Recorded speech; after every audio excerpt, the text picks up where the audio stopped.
वाहिगुरू जी का खालसा वाहिगुरू जी की फतेह।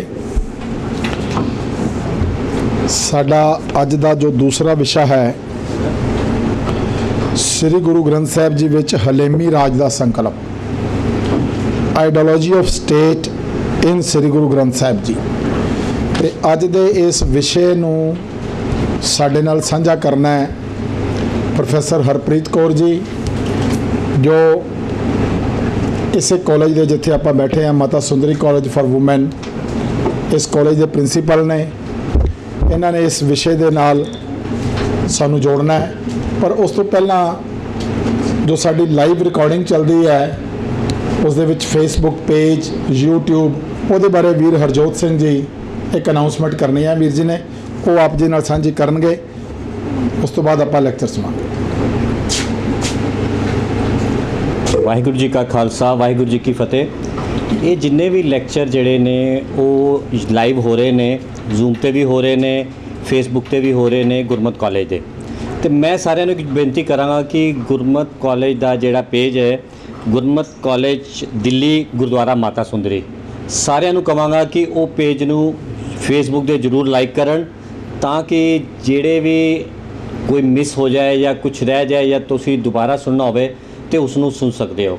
तो दूसरा जोड़ा है एक नवा पेज जोड़ा है गुरमत कॉलेज का यूट्यूब का, वह लिंक भी तुहानूं भेजता जाएगा, उन्होंने भी जरूर सबसक्राइब करो। पर जोड़ा फेसबुक पर इस टाइम लाइव चलते पे ने उन्होंने जरूर, ताकि जोड़े बंदे तुहाडे नाल जुड़े हुए ने फेसबुक के उत्ते वो भी जो लाइव होवे तो तुसीं उन्होंने शेयर करो बाद चों, तो वह भी लाहा जोड़ा वध तो वध लै सकन। तो मेरी एक बेनती है कि इसनूं जरूर सबसक्राइब और लाइक जरूर करो। बहुत बहुत धन्यवाद। वाहिगुरू जी का खालसा वाहिगुरू जी की फतेह। ये जिहड़ा लाइव दा सिस्टम चल रहा है ये वध तो वध लोगों तक तां ही पहुँचेगा जिन्ने असीं उसनूं लाइक करांगे, क्योंकि जिन्ने ज़्यादा लाइकिंग होएगी उन्ना उहदा अगे ज़्यादा स्प्रैड हुंदा है मैसेज। तो ये जरूरी है असीं किसी नूं भी शेयर करांगे, क्योंकि तुसीं लाइक किया होएगा, तुसीं फॉलो कर रहे होवोगे तो तुहाडे इंटीमेशन में आ जाएगा, तो तुसीं अगे उहनूं कर सकते हो। एक होर अनाउंसमेंट है, लैक्चर तो पहला मैं मैडम कोलों 2 मिनट का होर समा लवांगा। तुसीं सारे एक प्रोग्राम के बारे जरूर जानते होवोगे, चढ़दी कला टाइम टीवी के उपर आंदा है, आओ बणीए गुरसिख प्यारा, हर संडे की संडे आता है। उस प्रोग्राम के विच अगर तुसीं शामिल होना चाहते हो तो उहदे वास्ते सानू टेस्ट देना पैंदा है। वो टेस्ट के वास्ते साडे कोल वीर हरप्रीत सिंह जी, आओ बणीए गुरसिख प्यारा टीम के मैंबर भी ने, इत्थे भी साडे नाल जुड़े ने। ये भी एक अनाउंसमेंट करके तुहानूं इहदे बारे जानकारी देणगे, तो तुसीं इसनूं भी उहदे विच शामिल हो के तो उस प्रोग्राम के भी हिस्सा बन सकते हो।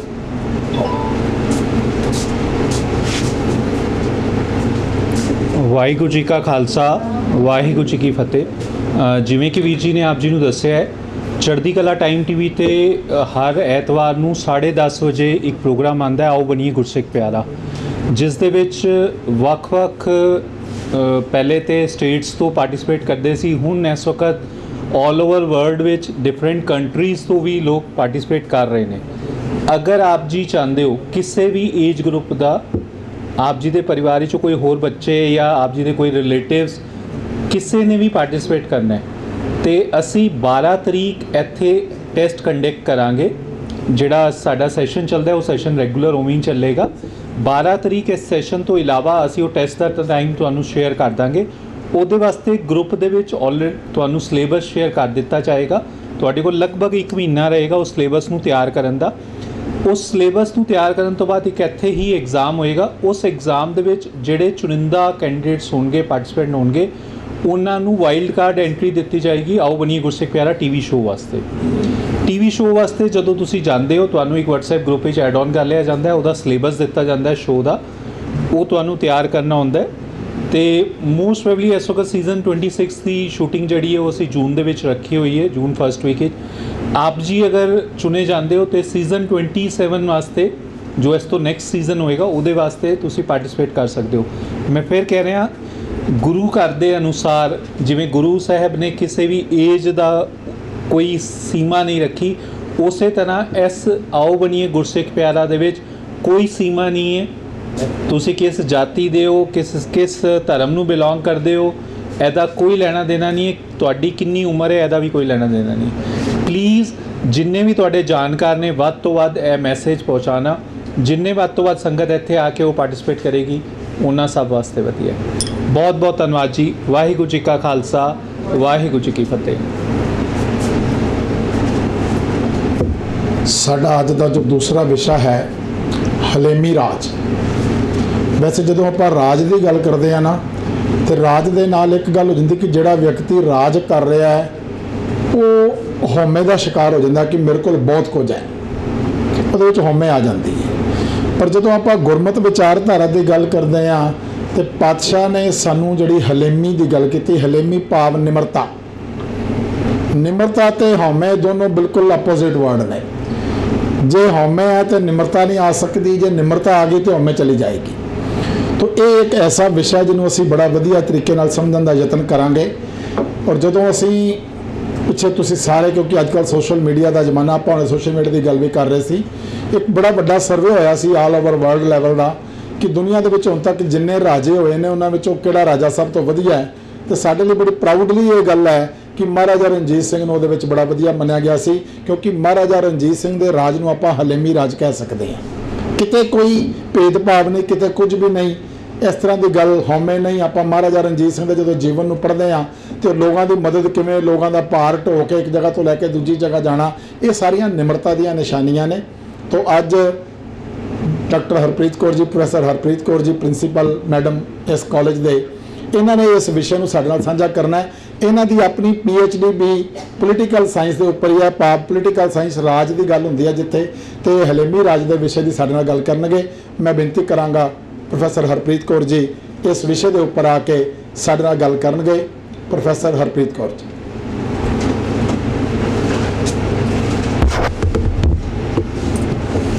ਵਾਹਿਗੁਰੂ ਜੀ ਕਾ ਖਾਲਸਾ, ਵਾਹਿਗੁਰੂ ਜੀ ਕੀ ਫਤਿਹ। ਗ੍ਰੰਥ ਦੀ ਜਿਹੜੀ ਸਦੀਵੀ ਪ੍ਰਸੰਗਿਕਤਾ ਹੈ ਉਸ ਨਾਲ ਜੁੜ ਕੇ ਅਸੀਂ ਕੰਮ ਕਰਨਾ ਹੈ। ਤੇ DSGMC ਜਿਹੜਾ ਉਪਰਾਲਾ ਹੈ, ਜਿਹੜੇ short term course Guru Granth Sahib ਵਾਲਾ ਜਿਹੜਾ ਇਹਨਾਂ ਨੇ ਸ਼ੁਰੂ ਕੀਤਾ ਹੈ, ਇਸ ਕਰਕੇ ਇਹਨਾਂ ਨੂੰ ਬਹੁਤ ਬਹੁਤ ਸ਼ੁਕਰੀਆ ਵੀ। ਤੇ ਲੋਕਾਂ ਨੂੰ, ਸੰਗਤ ਨੂੰ ਇਹ ਕਿਵੇਂ ਜੋੜ ਰਹੇ ਨੇ, ਇਹ ਬਹੁਤ ਵਧੀਆ ਗੱਲ ਹੈ। ਤੇ ਅੱਜ ਦਾ ਜਿਹੜਾ ਵਿਸ਼ਾ ਹੈ, ਮੈਂ ਵਿਸ਼ਾ ਨਾਲ ਹੀ ਜੁੜ ਕੇ ਕੰਮ ਕਰਾਂਗੀ, ਜਾਂ ਜਿਹੜੀ ਗੱਲ ਕਰਾਂਗੀ ਉਹ ਵਿਸ਼ਾ ਨਾਲ ਹੀ ਹੋਏਗੀ ਸੰਬੰਧਿਤ, ਬਿਕੋਜ਼ ਮੈਂ ਪੋਲੀਟੀਕਲ ਸਾਇੰਸ ਦੀ ਵਿਦਿਆਰਥੀ ਹਾਂ।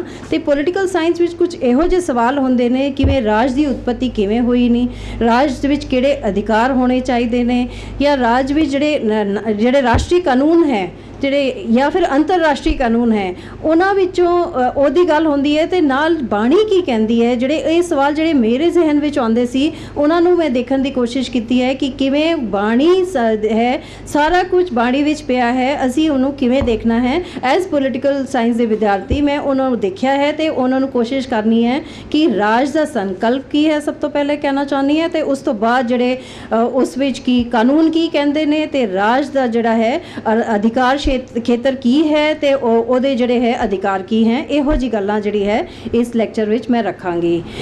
ਸਭ ਤੋਂ ਪਹਿਲੇ ਜਿਹੜੀ ਹੈ ਰਾਜ ਕੀ ਹੈ, ਇਹ ਗੱਲ ਅਸੀਂ ਸਮਝਣੀ ਹੈ। ਰਾਜ ਜਿਹੜਾ ਹੈ ਇੱਕ ਮਨੁੱਖੀ ਸੰਘ ਹੈ। ਮਨੁੱਖੀ ਸੰਘ ਹੋਰ ਵੀ ਹੈਗੇ ਨੇ, ਪਰੰਤੂ ਜਿਹੜਾ ਰਾਜ ਹੈ ਉਹ ਸਾਰਿਆਂ ਤੋਂ ਕੁਝ ਸੁਪੀਰੀਅਰ ਹੈ, ਜਾਂ ਕਿਉਂਕਿ ਇਸ ਵਿੱਚ ਜਿਹੜੀ ਮੇਨ ਚੀਜ਼ਾਂ ਹੈ, ਵਿਸ਼ੇਸ਼ਤਾਵਾਂ ਇਹਦੀ ਕੀ ਹੈ, ਇਹਦੇ ਵਿੱਚ ਆਬਾਦੀ, ਕੁਝ ਲੋਕ ਰਹਿੰਦੇ ਨੇ, ਆਬਾਦੀ ਕਿਹੋ ਜਿਹੀ ਹੋਣੀ ਚਾਹੀਦੀ, ਆਬਾਦੀ ਜੀ ਕਿਹੋ ਜਿਹੀ ਕੁਆਲਿਟੀ ਹੋਣੀ ਚਾਹੀਦੀ, ਇਹ ਰਾਜ ਇਸ ਕਰਕੇ ਬਣਦਾ ਹੈ। ਕੋਈ ਰਾਜ ਤਰੱਕੀ ਤਾਂ ਕਰਦਾ ਹੈ ਜਦੋਂ ਉੱਥੇ ਰਹਿਣ ਵਾਲੇ ਜਿਹੜੇ ਲੋਕ ਹੈਗੇ ਨੇ ਉਹ ਤਰੱਕੀ ਕਰਨ, ਜਾਂ ਉਹਨਾਂ ਦਾ ਜਿਹੜਾ ਆਚਾਰ ਹੈ ਉਹ ਜਿਹੜਾ ਹੈ ਉਹ ਠੀਕ ਹੋ, ਜਾਂ ਫਿਰ ਤਰੱਕੀ ਤਾਂ ਹੀ ਹੋ ਸਕਦੀ ਹੈ। ਤਾਂ ਇੱਕ ਆਬਾਦੀ ਵਾਲੀ ਗੱਲ ਸਭ ਤੋਂ ਪਹਿਲੇ ਇਸ ਵਿੱਚ ਆਉਂਦੀ ਹੈ। ਉਸ ਤੋਂ ਬਾਅਦ ਇੱਕ ਸੀਮਾ ਹੁੰਦੀ ਹੈ, ਭੂਗੋਲਿਕ ਸੀਮਾ ਹੈ, ਉਸ ਵਿੱਚ ਰਾਜ ਹੁੰਦਾ ਹੈ। ਤੇ ਇੱਕ ਸਰਕਾਰ ਹੁੰਦੀ ਹੈ, ਜਿਹੜਾ ਜਾਂ ਅਸੀਂ ਕਹਿ ਸਕਦੇ ਹਾਂ ਰਾਜਾ ਹੁੰਦਾ ਹੈ ਜਿਹੜਾ ਰਾਜ ਚਲਾਉਂਦਾ ਹੈ, ਜਾਂ ਫਿਰ ਜਿਹੜੀ ਪ੍ਰਭੂ ਸੱਤਾ ਹੈ। ਤੇ ਇਹ ਚੀਜ਼ਾਂ ਜਿਹੜੀ ਹੈ ਰਾਜ ਵਿੱਚ ਜ਼ਰੂਰੀ ਵਿਸ਼ੇਸ਼ਤਾਵਾਂ ਹੈ। ਪਲੇਟੋ ਜਾਂ ਰੂਸੋ ਨੇ ਰਾਜ ਨੂੰ ਕੀ ਕਿਹਾ ਹੈ, ਉਹਨਾਂ ਨੇ ਕਿਹਾ ਹੈ ਮਾਨਵਤਾ ਦੇ ਵਿਕਾਸ ਲਈ ਜਿਹੜੇ ਵਾਤਾਵਰਣ ਬਣਾਉਂਦੇ ਨੇ। ਮਨੁੱਖ ਆਪਣਾ ਵਿਕਾਸ ਕਰ ਸਕਦਾ ਹੈ, ਪਰੰਤੂ ਜਦੋਂ ਤੱਕ ਉਹ ਵਾਤਾਵਰਣ ਨਾ ਹੋ, ਆਸ-ਪਾਸ ਜਿਹੜਾ এনवायरमेंट ਇਹੋ ਜਿਹਾ ਨਾ ਹੋ ਕਿ ਉਹ ਆਪਣੇ ਅਧਿਕਾਰ ਜਿਹੜਾ ਹੈ ਉਹਨਾਂ ਨੂੰ ਇਸਤੇਮਾਲ ਕਰ ਸਕੇ ਜਾਂ ਆਪਣੇ ਕਰਤੱਵ ਨੂੰ ਨਿਭਾ ਸਕੇ, ਤੇ ਇਹ ਗੱਲ ਜਿਹੜੀ ਹੈ ਇਹ ਰਾਜ ਰਾਜ ਵਿੱਚ ਆਉਂਦੀ ਹੈ। ਤੇ ਰਾਜ ਤੇ ਦੋ ਚੀਜ਼ਾਂ ਵਿੱਚ ਰਾਜ ਦੀ ਉਤਪत्ति ਕਿਵੇਂ ਹੋਈ। ਸਭ ਤੋਂ ਪਹਿਲਾਂ ਤਾਂ ਮੈਂ ਇਹ ਗੱਲ ਕਰਾਂਗੀ ਕਿ ਰਾਜ ਦੀ ਉਤਪत्ति ਤਾਂ ਸਭ ਤੋਂ ਪਹਿਲੇ ਜਿਹੜਾ ਸਿਧਾਂਤ ਸੀ ਉਹ ਦੇਵੀ ਸਿਧਾਂਤ ਸੀ, ਡਿਵਾਈਨ origin। ਉਹ ਕਹਿੰਦੇ ਨੇ ਕਿ ਬਈ ਸਾਰੇ ਹੀ ਕਾਫੀ ਸਾਰੇ ਜਿਹੜੇ ਧਰਮ ਹੈ ਉਹ ਇਸ ਗੱਲ ਨੂੰ ਕਹਿੰਦੇ ਨੇ ਕਿ ਦੇਵੀ ਉਤਪत्ति ਦੀ ਸਿਧਾਂਤ ਹੈ ਕਿ ਰਾਜ ਕਿਵੇਂ ਬਣਾ, ਕਿ ਇੱਕ ਰੱਬ ਹੈ, ਉਹਨੇ ਜਿਹੜੇ ਹੈ ਜਾਂ ਦੇਵੀ ਸ਼ਕਤੀ ਹੈ ਕੋਈ, ਉਹਨੇ ਜਿਹੜੇ ਹੈ ਰਾਜ ਨੂੰ ਜਨਮ ਦਿੱਤਾ। ਤੇ ਹੋਰ ਵੀ ਸਿਧਾਂਤ ਹੈਗੇ ਨੇ ਕਿ ਕੁਝ ਸ਼ਕਤੀਸ਼ਾਲੀ ਲੋਕ ਹੈ, ਉਹਨਾਂ ਨੇ ਜਿਹੜਾ ਹੈ ਇਹ ਰਾਜ ਨੂੰ ਬਣਾਇਆ। ਪਰੰਤੂ ਦੇਵੀ ਸਿਧਾਂਤ ਜਿਹੜਾ ਹੈਗਾ ਉਹ ਸਿੱਖ ਧਰਮ ਦਾ ਬੇਸ ਵੀ ਹੈਗਾ। ਤੇ ਹੋਰ ਵੀ ਜਿਹੜਾ ਇਵਨ ਇਸਲਾਮ ਜਿਹੜਾ ਹੈ ਉਹ ਵੀ ਇਹ ਮੰਨਦਾ ਹੈ ਕਿ ਅਗਰ ਤੁਸੀਂ ਰਾਜਾ ਦੇ ਖਿਲਾਫ ਜਾਂਦੇ ਹੋ ਤੇ ਤੁਸੀਂ ਕਿਤੇ ਨਾ ਕਿਤੇ ਜਿਹੜੇ ਹੈ ਮੁਹੰਮਦ ਸਾਹਿਬ ਦੇ ਖਿਲਾਫ ਜਾਂਦੇ ਹੋ। ਜਿਹੜਾ ਈਸਾਈ ਧਰਮ ਮਤ ਹੈ ਉਹ ਵੀ ਇਹੋ ਕਹਿੰਦਾ ਹੈ ਕਿ ਕਿਵੇਂ ਰੱਬ ਦੇ ਬਗੈਰ ਕੋਈ ਹੋਰ ਸ਼ਕਤੀ ਨਹੀਂ ਹੋ ਸਕਦੀ। ਤੇ ਜੇ ਸਭ ਤੋਂ ਪੁਰਾਣਾ ਜਿਹੜਾ ਸਿਧਾਂਤ ਹੈ ਦੇਵੀ ਸਿਧਾਂਤ ਉਹ ਇਹ ਸਿਧਾਂਤ ਹੈ। ਤੇ ਇਹ ਵਾਲੀ ਜਿਹੜੀ ਗੱਲ ਹੈ ਸਿੱਖ ਸਿਧਾਂਤ ਵਿੱਚ ਵੀ ਸ਼ਾਮਲ ਹੁੰਦੀ ਹੈ। ਸਿੱਖ ਸਿਧਾਂਤ ਇਸ ਤੇ ਆਧਾਰਿਤ ਹੈ ਕਿ ਰਾਜ ਕਿਵੇਂ ਬਣਿਆ, ਕਿਸੇ ਕੋਈ ਦੇਵੀ ਸ਼ਕਤੀ ਹੈ, ਰਾਜ ਦੀ ਉਤਪत्ति ਐਵੇਂ ਹੋਈ ਹੈ। ਤੇ ਉਸ ਤੋਂ ਪਹਿਲੇ ਸਭ ਤੋਂ ਪਹਿਲੇ ਇਹ ਸਮਝਣਾ ਜ਼ਰੂਰੀ ਹੈ ਕਿ ਰੱਬ ਦਾ ਸੰਕਲਪ ਕੀ ਹੈ, ਕਿਉਂਕਿ ਗੁਰੂ ਪਰੰਪਰਾ ਦੇ ਨਾਲ ਚੱਲਦੀ ਹੈ, ਨਾਲ ਹੀ ਜਿਹੜੀ ਹੈ ਇਹ ਵੀ ਗੱਲ ਚੱਲਦੀ ਹੈ ਕਿ ਤੁਸੀਂ ਰੱਬ ਜਿਹੜਾ ਹੈ ਇੱਕ ਰਾਜਾ ਹੈ ਜਾਂ ਜੋ ਪਰਮੇਸ਼ਰ ਪਾਤਸ਼ਾਹ ਹੈ, ਇਹ ਵਾਲੀ ਗੱਲ ਹੈ। ਤੇ ਰੱਬ ਨੂੰ ਇੱਕ ਰਾਜੇ ਦਾ ਰੂਪ ਦਿੱਤਾ ਹੈ, ਇੱਕ ਰਾਜਸੀ ਰੂਪ ਦਿੱਤਾ ਹੈਗਾ ਕਿ ਸਮਥਿੰਗ ਬਿਯੋਂਡ ਕੋਈ ਇੱਕ ਹੋਰ ਸ਼ਕਤੀ ਹੈ। ਬਾਕੀ ਜਿਹੜੇ ਦੁਨਿਆਵੀ ਰਾਜਾਂ ਦੀ ਗੱਲ ਵੀ ਇੱਥੇ ਹੋਈ ਹੈ, ਪਰੰਤੂ ਇੱਕ ਜਿਹੜਾ ਉਸ ਕਿੰਗ ਆਫ ਕਿੰਗਸ ਹੈ, ਐਬਸੋਲਿਊਟ ਕਿੰਗਸ, ਤੂੰ ਏਕ ਅੰਕਾਰ ਨਿਰਾਲਮ ਰਾਜਾ, ਤੂੰ ਆਪ ਸਵਾਰੇ ਜਨ ਕੇ ਕਾਜਾ। ਤੇ ਇਹ ਜਿਹੜਾ ਹੈ ਰੱਬ ਜਿਹੜਾ ਰਾਜਾ ਹੈ ਉਹ ਸਾਰਿਆਂ ਦੇ ਜਿਹੜੇ ਕਾਜ ਹੈ ਉਹ ਸਵਾਰਦਾ ਹੈ। ਪਰੰਤੂ ਜਿਹੜਾ ਰੱਬ ਹੈ ਉਹ ਸਰਵੋੱਚ ਸ਼ਕਤੀ ਵੀ ਹੈਗੀ। ਤੇ ਉਸ ਰੱਬ ਵਾਸਤੇ ਜਿਹੜੇ ਸ਼ਬਦੋਂ ਦੀ ਵਰਤੋਂ ਕੀਤੀ ਗਈ ਹੈ, ਪੂਰਾ ਪਾਤਸ਼ਾਹ ਵੀ ਕਿਹਾ ਗਿਆ ਹੈ ਰੱਬ ਨੂੰ, ਜਾਂ ਫਿਰ ਇੱਕ ਅਦੁੱਤੀ ਰਾਜਾ ਵੀ ਮੰਨਿਆ ਗਿਆ ਹੈ। ਸਭ ਨਗਰੀ ਮਹਾ ਏਕੋ ਰਾਜਾ, ਏਕੋ ਤਖਤ ਏਕੋ ਪਾਤਸ਼ਾਹ, ਏਕੋ ਅਮਰ ਏਕਾ ਪਾਤਸ਼ਾਹੀ। ਇਹੋ ਜੀ ਜਿਹੜੀ ਹੈ ਸ਼ਬਦੋਂ ਦੀ ਵਰਤੋਂ ਉਸ ਰੱਬ ਜਿਹੜਾ ਹੈ ਰਾਜਾ ਵਾਸਤੇ ਕੀਤੀ ਗਈ ਹੈ। ਉਸ ਦੇ ਬਗੈਰ ਕੋਈ ਹੋਰ ਰਾਜ ਨਹੀਂ ਹੋ ਸਕਦਾ ਰਾਜਾ। ਦੁਨਿਆਵੀ ਰਾਜਾ ਹੈ ਪਰ ਤਿਸ ਬਿਨ ਅਵਰ ਨ ਕੋਈ ਰਾਜਾ। ਤੇ ਜਿਹੜੇ ਹੈ ਰੱਬ ਰਾਜਾ ਜਿਹੜਾ ਹੈ ਉਸ ਤੋਂ ਹੀ ਸਾਰੇ ਜਿਹੜਾ ਰਾਜ ਹੈ ਉਹ ਨਿਕਲਦਾ ਹੈ। ਤੇ ਇੱਕ ਰਾਜ ਕਿਹੋ ਜਿਹਾ ਹੋਣਾ ਚਾਹੀਦਾ? ਨਿਹਚਲ ਰਾਜ, ਜਿੱਥੇ ਕੋਈ ਨਿਹਚਲ ਰਾਜ ਹੈ ਸਦਾ ਤੇਰਾ, ਤਿਸ ਕੇਰਾ ਨਾ ਆਵੇ ਨਾ ਜਾਈ। ਤੇ ਹਮੇਸ਼ਾ ਸਦਾ ਕਾਇਮ ਰਹਿਣ ਵਾਲਾ ਹੈ, ਹਮੇਸ਼ਾ ਚੱਲਣ ਵਾਲਾ ਰਾਜ ਹੈਗਾ। ਤੇ ਰੱਬ ਰਾਜੇ ਦੇ ਦਰ ਘਰ ਹੈ, ਉਸ ਤੋਂ ਹੀ ਸਾਰੀ ਪ੍ਰਾਪਤੀਆਂ ਹੁੰਦੀ ਹੈ। ਸਾਰੀ ਪ੍ਰਾਪਤੀ ਜਿਹੜੀ ਹੈ ਰੱਬ ਰਾਜਾ ਲੋਕਾਂ ਨੂੰ ਦਿੰਦਾ ਹੈ। ਦੁਨਿਆਵੀ ਰਾਜਾ ਵੀ ਉਹਨਾਂ ਕੋਲ ਹੀ ਜਿਹੜੀ ਹੈ ਪ੍ਰਾਪਤੀਆਂ ਆਪਣੀ ਲੈਂਦੇ ਨੇ। ਜੇ ਪ੍ਰਜਾ ਹੈ, ਪ੍ਰਜਾ ਵੀ ਜਿਹੜੀ ਹੈ ਰੱਬ ਰਾਜੇ ਦੀ ਜੋ ਵੀ ਬਲੇਸਿੰਗਸ ਹੈ ਉਧਰੋਂ ਹੀ ਸਾਰੀ ਚੀਜ਼ ਹੁੰਦੀ ਹੈ। ਤੇ ਪਰਮਾਤਮਾ ਸਰਵੋੱਚ ਹੈ, ਉਸ ਦੇ ਗੁਣਾਂ ਦਾ ਜਿਹੜਾ ਹੈ ਹਰ ਪਾਸੇ ਗਾਇਨ ਹੋ ਰਿਹਾ ਹੈ। ਵਾਜੇ ਨਾਦ ਅਨੇਕ ਅਸੰਖਾ, ਕੇਤੇ ਵਾਵਣ ਹਾਰੇ, ਕੇਤੇ ਰਾਗ ਪਰਿਸਿਓ, ਕਹੀਨ ਕੇਤੇ ਗਾਵਣ ਹਾਰੇ। ਤੇ ਇਹ ਸਾਰੇ ਪਾਸੇ ਜਿਹੜੇ ਹੈ ਕੁਦਰਤ ਵਿੱਚ ਰੱਬ ਰਾਜੇ ਦਾ ਸੰਕਲਪ ਅਸੀਂ ਮੰਨਦੇ ਨੇ ਤੇ ਉਹਨਾਂ ਦੇ ਗੁਣਾਂ ਦਾ ਵੀ ਗਾਇਨ ਕਰਦੇ ਨੇ। ਰੱਬ ਰਾਜਾ ਦੀ ਰਜ਼ਾ ਵਿੱਚ ਹੀ ਸਾਰਾ ਕੁਝ ਹੁੰਦਾ ਹੈ, ਉਸ ਦੀ ਰਜ਼ਾ ਵਿੱਚ ਹੀ ਵਿਚਰਨਾ ਠੀਕ ਹੈ। ਸੋ ਪਾਤਸ਼ਾਹ ਸਾਪਾਤ ਸਾਹਿਬ ਨਾਨਕ ਰਹਿਣ ਰਜਾਈ। ਤੇ ਉਹਦੀ ਰਜ਼ਾ ਵਿੱਚ ਰਹਿਣਾ ਜ਼ਰੂਰੀ ਹੈ। ਤੇ ਚਾਹੇ ਦੁੱਖ ਆਉਣ ਚਾਹੇ ਸੁੱਖ ਆਉਣ, ਜਾਂ ਜੋ ਰੱਬ ਕਹਿੰਦਾ ਹੈ ਉਹਦੀ ਜਿਹੜੀ ਹੈ ਸਾਰੀ ਵਰਤੋਂ ਕ੍ਰੀਏਸ਼ਨ ਨੂੰ ਉਹਦੇ ਵਿੱਚ ਹੀ ਰਹਿੰਦੀ ਹੈ। ਤੇ ਇਹ ਸਰਵੋਚਤਾ ਹੈ। ਸਰਵੋਚਤਾ ਜਿਹੜੀ ਹੈ ਉਹ ਇੱਕ ਰਾਜਾ ਰਾਮ ਦਾ ਸੰਕਲਪ ਵੀ ਕੀਤਾ ਗਿਆ ਹੈ। ਰਾਜਾ ਰਾਮ, ਇਹ ਰਾਜਾ ਰਾਮ ਦੀ ਵਰਤੋਂ ਜਿਹੜੀ ਹੈ ਗੁਰਬਾਣੀ ਵਿੱਚ ਸਾਨੂੰ ਨਜ਼ਰ ਆਉਂਦੀ ਹੈ। ਰਾਜਾ ਰਾਮ ਦਾ ਉਦਾਹਰਣ, ਰਾਜਾ ਰਾਮ ਨੂੰ ਮੰਗਲਕਾਰੀ, ਇਵੇਂ ਸੁਖਦਾਈ, ਨਿਰਭਉ, ਇਹ ਤਾਰਨਹਾਰ, ਇਹੋ ਜਿਹੇ ਸ਼ਬਦਾਂ ਨਾਲ ਜਿਹੜੇ ਐਗਜੈਕਟਿਵਸ ਨਾਲ ਕਿਹਾ ਗਿਆ ਹੈ ਕਿ ਜਿਹੜਾ ਰੱਬ ਰਾਜਾ ਹੈ ਉਹ ਮੰਗਲਾ ਹਰ ਮੰਗਲਾ, ਨਿਤ ਮੰਗਲ ਰਾਜਾ ਰਾਮ ਰਾਏ ਕੋ। ਤੋ ਇਹੋ ਜਿਹੀ ਜਿਹੜੇ ਹੈ ਸਾਨੂੰ ਬਾਣੀ ਵਿੱਚ ਨਜ਼ਰ ਆਉਂਦੀ ਹੈ। ਅਸੀਂ ਰਾਜਾ ਰਾਮ ਕੀ ਸਰਨਾਈ ਨਾ। ਰਘੁਪਤੀ ਰਾਜਾ ਰਾਮ ਦੀ ਵੀ ਜਿਹੜੀ ਗੱਲ ਹੈ, ਰਾਜਾ ਰਾਮ ਦੀ ਗੱਲ ਵੀ ਜਿਹੜੇ ਹੈ ਭਗਤ ਨਾਮਦੇਵ ਕਰਦੇ ਨੇ। ਪਰੰਤੂ ਉਹ ਜਿਹੜਾ ਹੈ ਇੱਕ ਦੁਨਿਆਵੀ ਰਾਜ ਦੀ ਗੱਲ ਹੈ, ਪਰੰਤੂ ਉਹ ਜਿਹੜਾ ਰੱਬ ਰਾਜਾ ਹੈ ਉਹਦੇ ਅਧੀਨ ਹੈ। ਜੋ ਵੀ ਹੋਦਾ ਹੈ ਉਧਰੋਂ ਜੋ ਹੈ ਦੁਨਿਆਵੀ ਰਾਜ ਦੇ ਰਚਨਾਕਾਰ ਦੇ ਰੂਪ ਵਿੱਚ ਵੀ ਸਾਨੂੰ ਰੱਬ ਹੀ ਨਜ਼ਰ ਆਉਂਦਾ ਹੈ ਤੇ ਰੱਬ ਨੂੰ ਮੰਨਣਾ ਚਾਹੀਦਾ। ਤੇ ਕਿੰਗ ਆਫ ਕਿੰਗਸ ਹੈ। ਤੇ ਇਹ ਸਾਰੀ ਗੱਲਾਂ ਜਿਹੜੀ ਹੈ ਇਹ ਕਰਦੀ ਹੈ ਕਿ ਦੇਵੀ ਉਤਪत्ति ਤੇ ਹੋਈ ਹੈ। ਅਸੀਂ ਇਹ ਮੰਨਦੇ ਹਾਂ ਕਿ ਕੋਈ ਰਾਜ ਕਿਵੇਂ ਬਣਿਆ, ਕੋਈ ਦੇਵੀ ਸ਼ਕਤੀ ਹੈ ਉਹਨੇ ਰਾਜ ਬਣਾਇਆ, ਤੇ ਪਰੰਤੂ ਇਹਦੇ ਨਾਲ ਹੀ ਗੁਰਬਾਣੀ ਇੱਕ ਜਿਹੜੀ ਹੈ ਗੱਲ ਉਸ ਤੋਂ ਵੱਧ ਕਰਦੀ ਹੈ, ਕਿਉਂਕਿ ਕਈ ਵਾਰ ਅਸੀਂ ਵੇਖਿਆ ਸੀ ਪੁਰਾਣੇ ਸਮੇਂ ਵਿੱਚ ਅਧਿਕਾਰ ਲੋਕਾਂ ਨੂੰ ਨਹੀਂ ਹੁੰਦੇ ਸੀ, ਲੋਕਾਂ ਨੂੰ ਅਧਿਕਾਰਾਂ ਤੋਂ ਵੰਚਿਤ ਰੱਖਿਆ ਜਾਂਦਾ ਸੀ ਤੇ ਜਿਹੜੀ ਐਕਸਪਲੋਇਟੇਸ਼ਨ ਵਾਲੀ ਗੱਲ ਹੈ ਉਹ ਰਾਜਾ ਆਪਣੇ ਪ੍ਰਜਾ ਤੇ ਵਰਦਾ ਸੀ। ਤੇ ਇਹ ਚੀਜ਼ ਜਿਹੜੀ ਹੈ ਗੁਰਬਾਣੀ ਵਿੱਚ ਇਹਦੀ ਜਿਹੜੀ ਹੈ ਕਿਹਾ ਗਿਆ ਹੈ ਕਿ ਇਹਦੀ ਨਿੰਦਾ ਕੀਤੀ ਗਈ ਹੈ ਕਿ ਇਹੋ ਜੀ ਗੱਲ ਨਹੀਂ ਹੋਣੀ ਚਾਹੀਦੀ ਹੈ। ਤੇ ਤੁਹਾਨੂੰ ਜਿਹੜਾ ਹੈ ਉਸ ਰੱਬ ਰਾਜਾ ਦੀ ਰਜ਼ਾ ਵਿੱਚ ਰਹਿ ਕੇ ਔਰ ਜਿਹੜੇ ਕਾਰਜ ਹੈ ਉਹ ਇਹੋ ਜਿਹੇ ਕਾਰਜ ਕਰਨੇ ਹੈ ਕਿ ਲੋਕ ਭਲਾਈ ਉਸ ਵਿੱਚ ਹੋਏ, ਲੋਕਾਂ ਦਾ ਕਲਿਆਣ ਹੋਣਾ ਚਾਹੀਦਾ। ਹੁਣ ਵੀ ਅਸੀਂ ਜੈਸੇ ਸੋਸ਼ਲ ਵੈਲਫੇਅਰ ਸਟੇਟ ਦੀ ਗੱਲ ਕਰਦੇ ਹਾਂ ਤਾਂ ਇਹੋ ਗੱਲ ਹੈ ਜਿਹੜੀ ਲੋਕਾਂ ਦੇ ਹਿੱਤ ਵਾਸਤੇ ਜਿਹੜੇ ਰਾਜ ਹੋਣਾ ਚਾਹੀਦਾ। ਤੇ ਡਿਵਾਈਨ ਓਰੀਜਨ ਦੀ ਗੱਲ, ਦੇਵੀ ਸ਼ਕਤੀ ਦਾ ਜਿਹੜੀ ਹੈ ਓਰੀਜਨ, ਉਹ ਗੱਲ ਮੰਨਦੇ ਹੈ, ਪਰ ਗੁਰਬਾਣੀ ਜਿਹੜੀ ਹੈ ਡਿਵਾਈਨ ਰਾਈਟਸ ਨੂੰ ਨਹੀਂ ਮੰਨਦੀ। ਜਿਹੜੇ ਅਧਿਕਾਰ ਹੈਗੇ ਨੇ ਉਹ ਕਿਸੇ ਐਬਸੋਲੂਟ ਰਾਈਟਸ ਨਹੀਂ ਹੈ ਰਾਜਾ ਨੂੰ, ਕਿੰਗ ਆਫ ਕਿੰਗਸ ਹੋਣ ਚਾਹੇ, ਪਰ ਕਿਉਂਕਿ ਤੁਸੀਂ ਇਸ ਰੱਬ ਰਾਜਾ ਦੇ ਅਧੀਨ ਹੋ, ਇਸ ਕਰਕੇ ਤੁਹਾਨੂੰ ਜਿਹੜੇ ਐਬਸੋਲੂਟ ਰਾਈਟਸ ਨਹੀਂ ਹੈ। ਰਾਜਾ ਵੀ ਹੈ ਤਾਂ ਰਾਜਾ ਦੇਵੀ ਸ਼ਕਤੀ ਦਾ ਪ੍ਰਤੀਕ ਹੋ ਤੇ ਵਜੋਂ ਕੰਮ ਕਰੇਗਾ, ਪਰੰਤੂ ਉਹ ਜਿਹੜੀ ਲੋਕ ਕਲਿਆਣ ਹੈ ਉਹਨੂੰ ਜਿਹੜਾ ਹੈ ਉਹਨੂੰ ਦੇਖਣਾ ਹੀ ਪਏਗਾ। ਤੇ ਅੱਜ ਜਿਹੜਾ ਸਟੇਟ ਅਸੀਂ ਦੀ ਗੱਲ ਕਰਦੇ ਹਾਂ, ਅਸੀਂ ਰਾਜ ਦੀ ਗੱਲ ਕਰਦੇ ਹਾਂ, ਅਧਿਕਾਰ ਖੇਤਰ ਦੀ ਗੱਲ ਸਭ ਤੋਂ ਇੰਪੋਰਟੈਂਟ ਹੈ। ਸਾਨੂੰ ਕਿੰਨੇ ਅਧਿਕਾਰ ਪ੍ਰਾਪਤ ਹੈ? ਸਾਨੂੰ ਗੁਰਬਾਣੀ ਵਿੱਚ ਰਾਜ ਦੇ ਅਧਿਕਾਰ ਖੇਤਰ ਵਿੱਚ ਮਨੁੱਖੀ ਅਧਿਕਾਰਾਂ ਦੇ ਪ੍ਰਤੀਬਿੰਬ ਸਾਨੂੰ ਗੁਰਬਾਣੀ ਵਿੱਚ ਨਜ਼ਰ ਆਉਂਦੇ ਨੇ। ਕਿਵੇਂ ਮਨੁੱਖੀ ਅਧਿਕਾਰਾਂ ਦੀ ਗੱਲ ਜਿਹੜੀ ਹੈ ਗੁਰਬਾਣੀ ਵਿੱਚ ਕੀਤੀ ਗਈ ਹੈ। ਰਾਜ ਇੱਕ ਬੁਨਿਆਦੀ ਸਿਧਾਂਤ ਹੈ ਔਰ ਲੋਕਤੰਤਰ ਹੈ। ਅੱਜ ਲੋਕਤੰਤਰੀ ਜਿਹੜੇ ਰਾਜ ਹੈਗੇ ਨੇ, ਡੈਮੋਕ੍ਰੈਟਿਕ ਜਿਹੜੇ ਸਟੇਟਸ ਹੈ, ਉਹਨਾਂ ਨੂੰ ਅਸੀਂ ਚੰਗਾ ਸਮਝਦੇ ਹਾਂ। ਜਿੱਥੇ ਰਾਜਾ ਐਬਸੋਲੂਟ ਹੈ ਉਹਨੂੰ ਅਸੀਂ ਚੰਗਾ ਨਹੀਂ ਸਮਝਦੇ। ਤੇ ਰਾਜ ਕਿਵੇਂ ਜਾਣਿਆ ਜਾਂਦਾ ਹੈ? ਰਾਜ ਜਾਣਿਆ ਜਾਂਦਾ ਹੈ ਕਿੰਨੇ ਕੇ ਅਧਿਕਾਰ ਉਹ ਲੋਕਾਂ ਨੂੰ ਦਿੰਦਾ ਹੈ। ਲੋਕਾਂ ਨੂੰ ਆਪਣੇ ਬੋਲਣ ਦਾ ਅਧਿਕਾਰ ਹੈ, ਲੋਕਾਂ ਨੂੰ ਆਪਣੇ ਪਰਿਵਾਰ ਬਣਾਉਣ ਦਾ ਅਧਿਕਾਰ ਹੈ, ਲੋਕਾਂ ਨੂੰ ਸਮਾਨਤਾ ਦਾ ਅਧਿਕਾਰ ਹੈ। ਇਹੋ ਜਿਹੇ ਸਾਰੇ ਅਧਿਕਾਰ ਜਿਹੜੇ ਹੈ ਰਾਜ ਦੇ ਅਧਿਕਾਰ ਖੇਤਰ ਵਿੱਚ ਆ ਜਾਂਦੇ ਨੇ। ਤੇ ਮਨੁੱਖੀ ਅਧਿਕਾਰਾਂ ਜਦੋਂ ਅਸੀਂ ਗੱਲ ਕਰਦੇ ਹਾਂ ਤਾਂ 3 ਸਿਧਾਂਤ ਸਾਨੂੰ ਸਰਵੋਪਰੀ ਹੈਗੇ ਨੇ, ਬਹੁਤ ਇੰਪੋਰਟੈਂਟ ਹੈਗੇ ਨੇ। ਪਹਿਲਾ ਜਿਹੜਾ ਸਿਧਾਂਤ ਹੈ ਕਿ ਕੁਝ ਸੰਸਥਾਵਾਂ ਹੈ ਜਾਂ ਵਿਅਕਤੀ ਹੈ ਇਹਦੇ ਵਿੱਚ ਸ਼ਾਮਿਲ ਹੁੰਦੇ ਨੇ।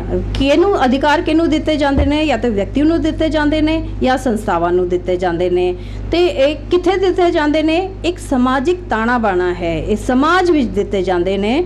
ਤੇ ਕੌਣ ਦਿੰਦਾ ਹੈ ਅਧਿਕਾਰ? ਇਹ ਕਹਿੰਦੇ ਨੇ ਰਾਜ ਜਿਹੜਾ ਹੈ ਅਧਿਕਾਰ ਦਿੰਦਾ ਨਹੀਂ ਹੈ, ਪਰੰਤੂ ਰਾਜ ਇਹਨੂੰ ਕਾਇਮ ਰੱਖਦਾ ਹੈ। ਰਾਜ ਇਹਨੂੰ ਕਾਇਮ ਰੱਖਦਾ ਹੈ ਕਿ ਲੋਕਾਂ ਦੇ ਵਾਸਤੇ ਜਾਂ ਸੰਸਥਾਵਾਂ ਨੂੰ ਅਧਿਕਾਰ ਹੋਣੇ ਚਾਹੀਦੇ ਨੇ।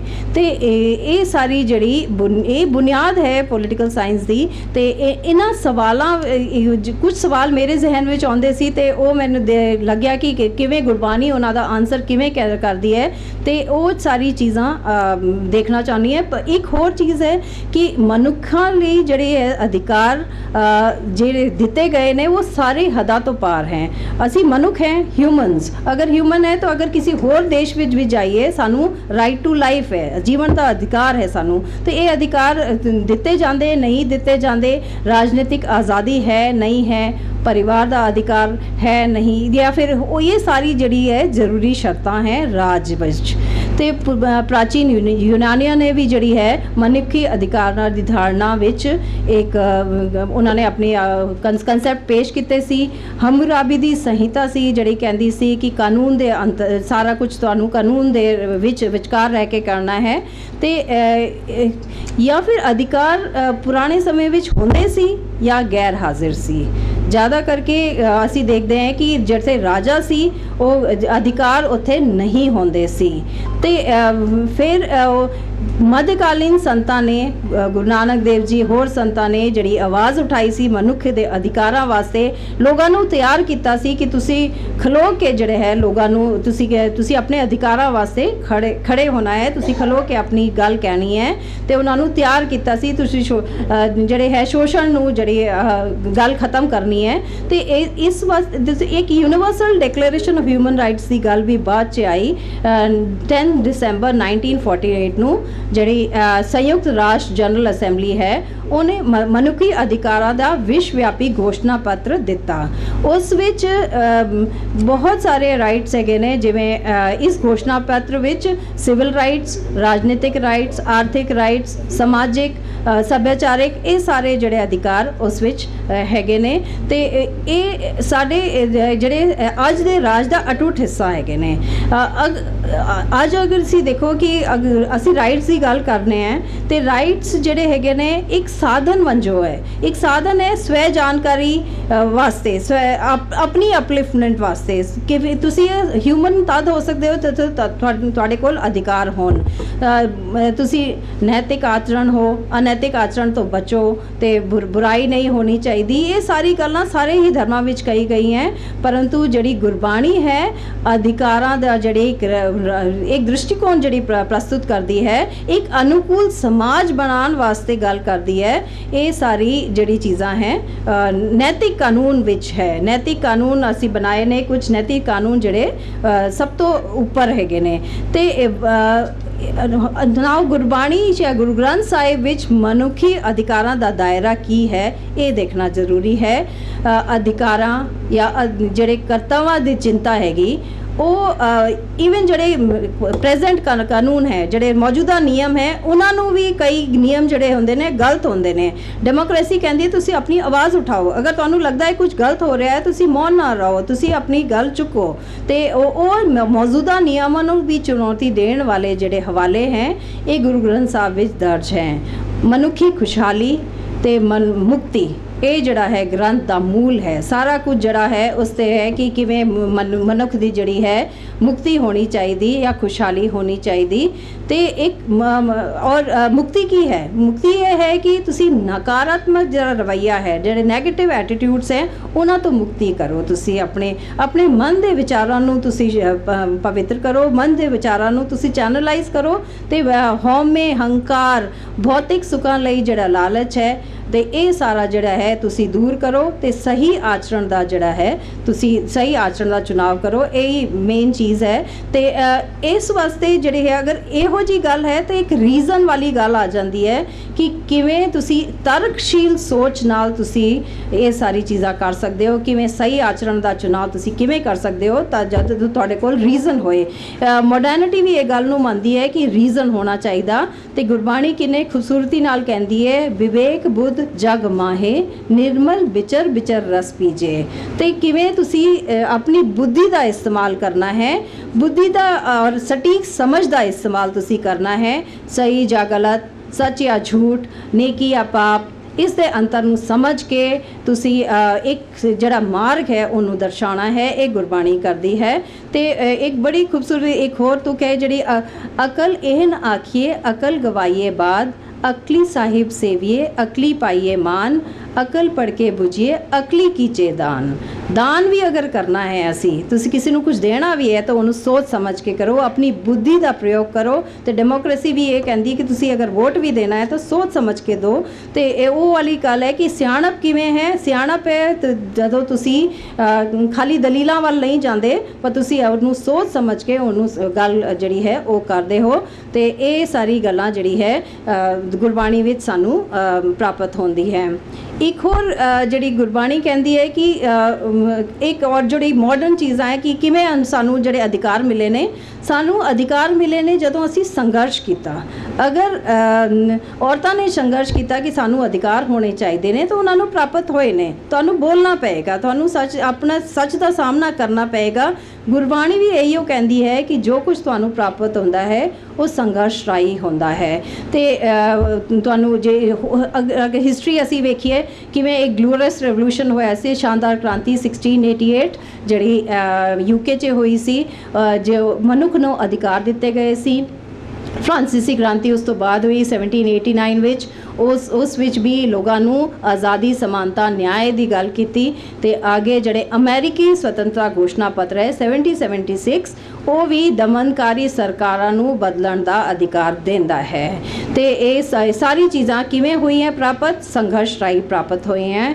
ਤੇ ਗੁਰਬਾਣੀ ਕਹਿੰਦੀ ਹੈ, ਜਿਵੇਂ ਅਸੀਂ ਸਾਰੇ ਪੜ੍ਹਦੇ ਹਾਂ, ਜਿਉ ਤੋ ਪ੍ਰੇਮ ਖੇਰਨ ਕਾ ਚਾਓ ਸਿਰ ਧਰ ਕਰੀ ਗਲੀ ਮੇਰੀ ਆਓ, ਇਤਮਾਰਕ ਪੈਰ ਧਰੀਜੇ ਸਿਰ ਦੀਜੇ ਕਾਣ ਨਾ ਕੀਜੇ। ਤੇ ਤੁਸੀਂ ਸਾਰਾ ਆਪਣੇ ਆਪ ਨੂੰ ਸਰੈਂਡਰ ਕਰਕੇ ਆਪਣੀ ਮਾਨਸਿਕ ਸ਼ਕਤੀਆਂ ਨੂੰ ਕਾਬੂ ਕਰਨਾ ਹੀ ਇੱਕ ਅਤੇ ਸਹੀ ਨੂੰ ਸਹੀ ਕਹਿਣਾ ਤੇ ਗਲਤ ਨੂੰ ਗਲਤ ਕਹਿਣਾ, ਇਹ ਵੀ ਜਿਹੜੀ ਹੈ ਵੱਡੀ ਗੱਲ ਹੈ। ਤੇ ਕਦੇ ਵੀ ਤੁਸੀਂ ਵਿੱਚ ਨਾ ਛੱਡ ਕੇ ਜਾਓ, ਆਪਣੀ ਗੱਲ ਮਨਵਾਓ। ਅਗਰ ਤੁਹਾਨੂੰ ਲੱਗਦਾ ਹੈ ਕਿ ਤੁਸੀਂ ਕਰ ਸਕਦੇ ਹੋ ਤਾਂ ਪਰ ਤੁਹਾਨੂੰ ਸੰਘਰਸ਼ ਕਰਨਾ ਪਵੇਗਾ।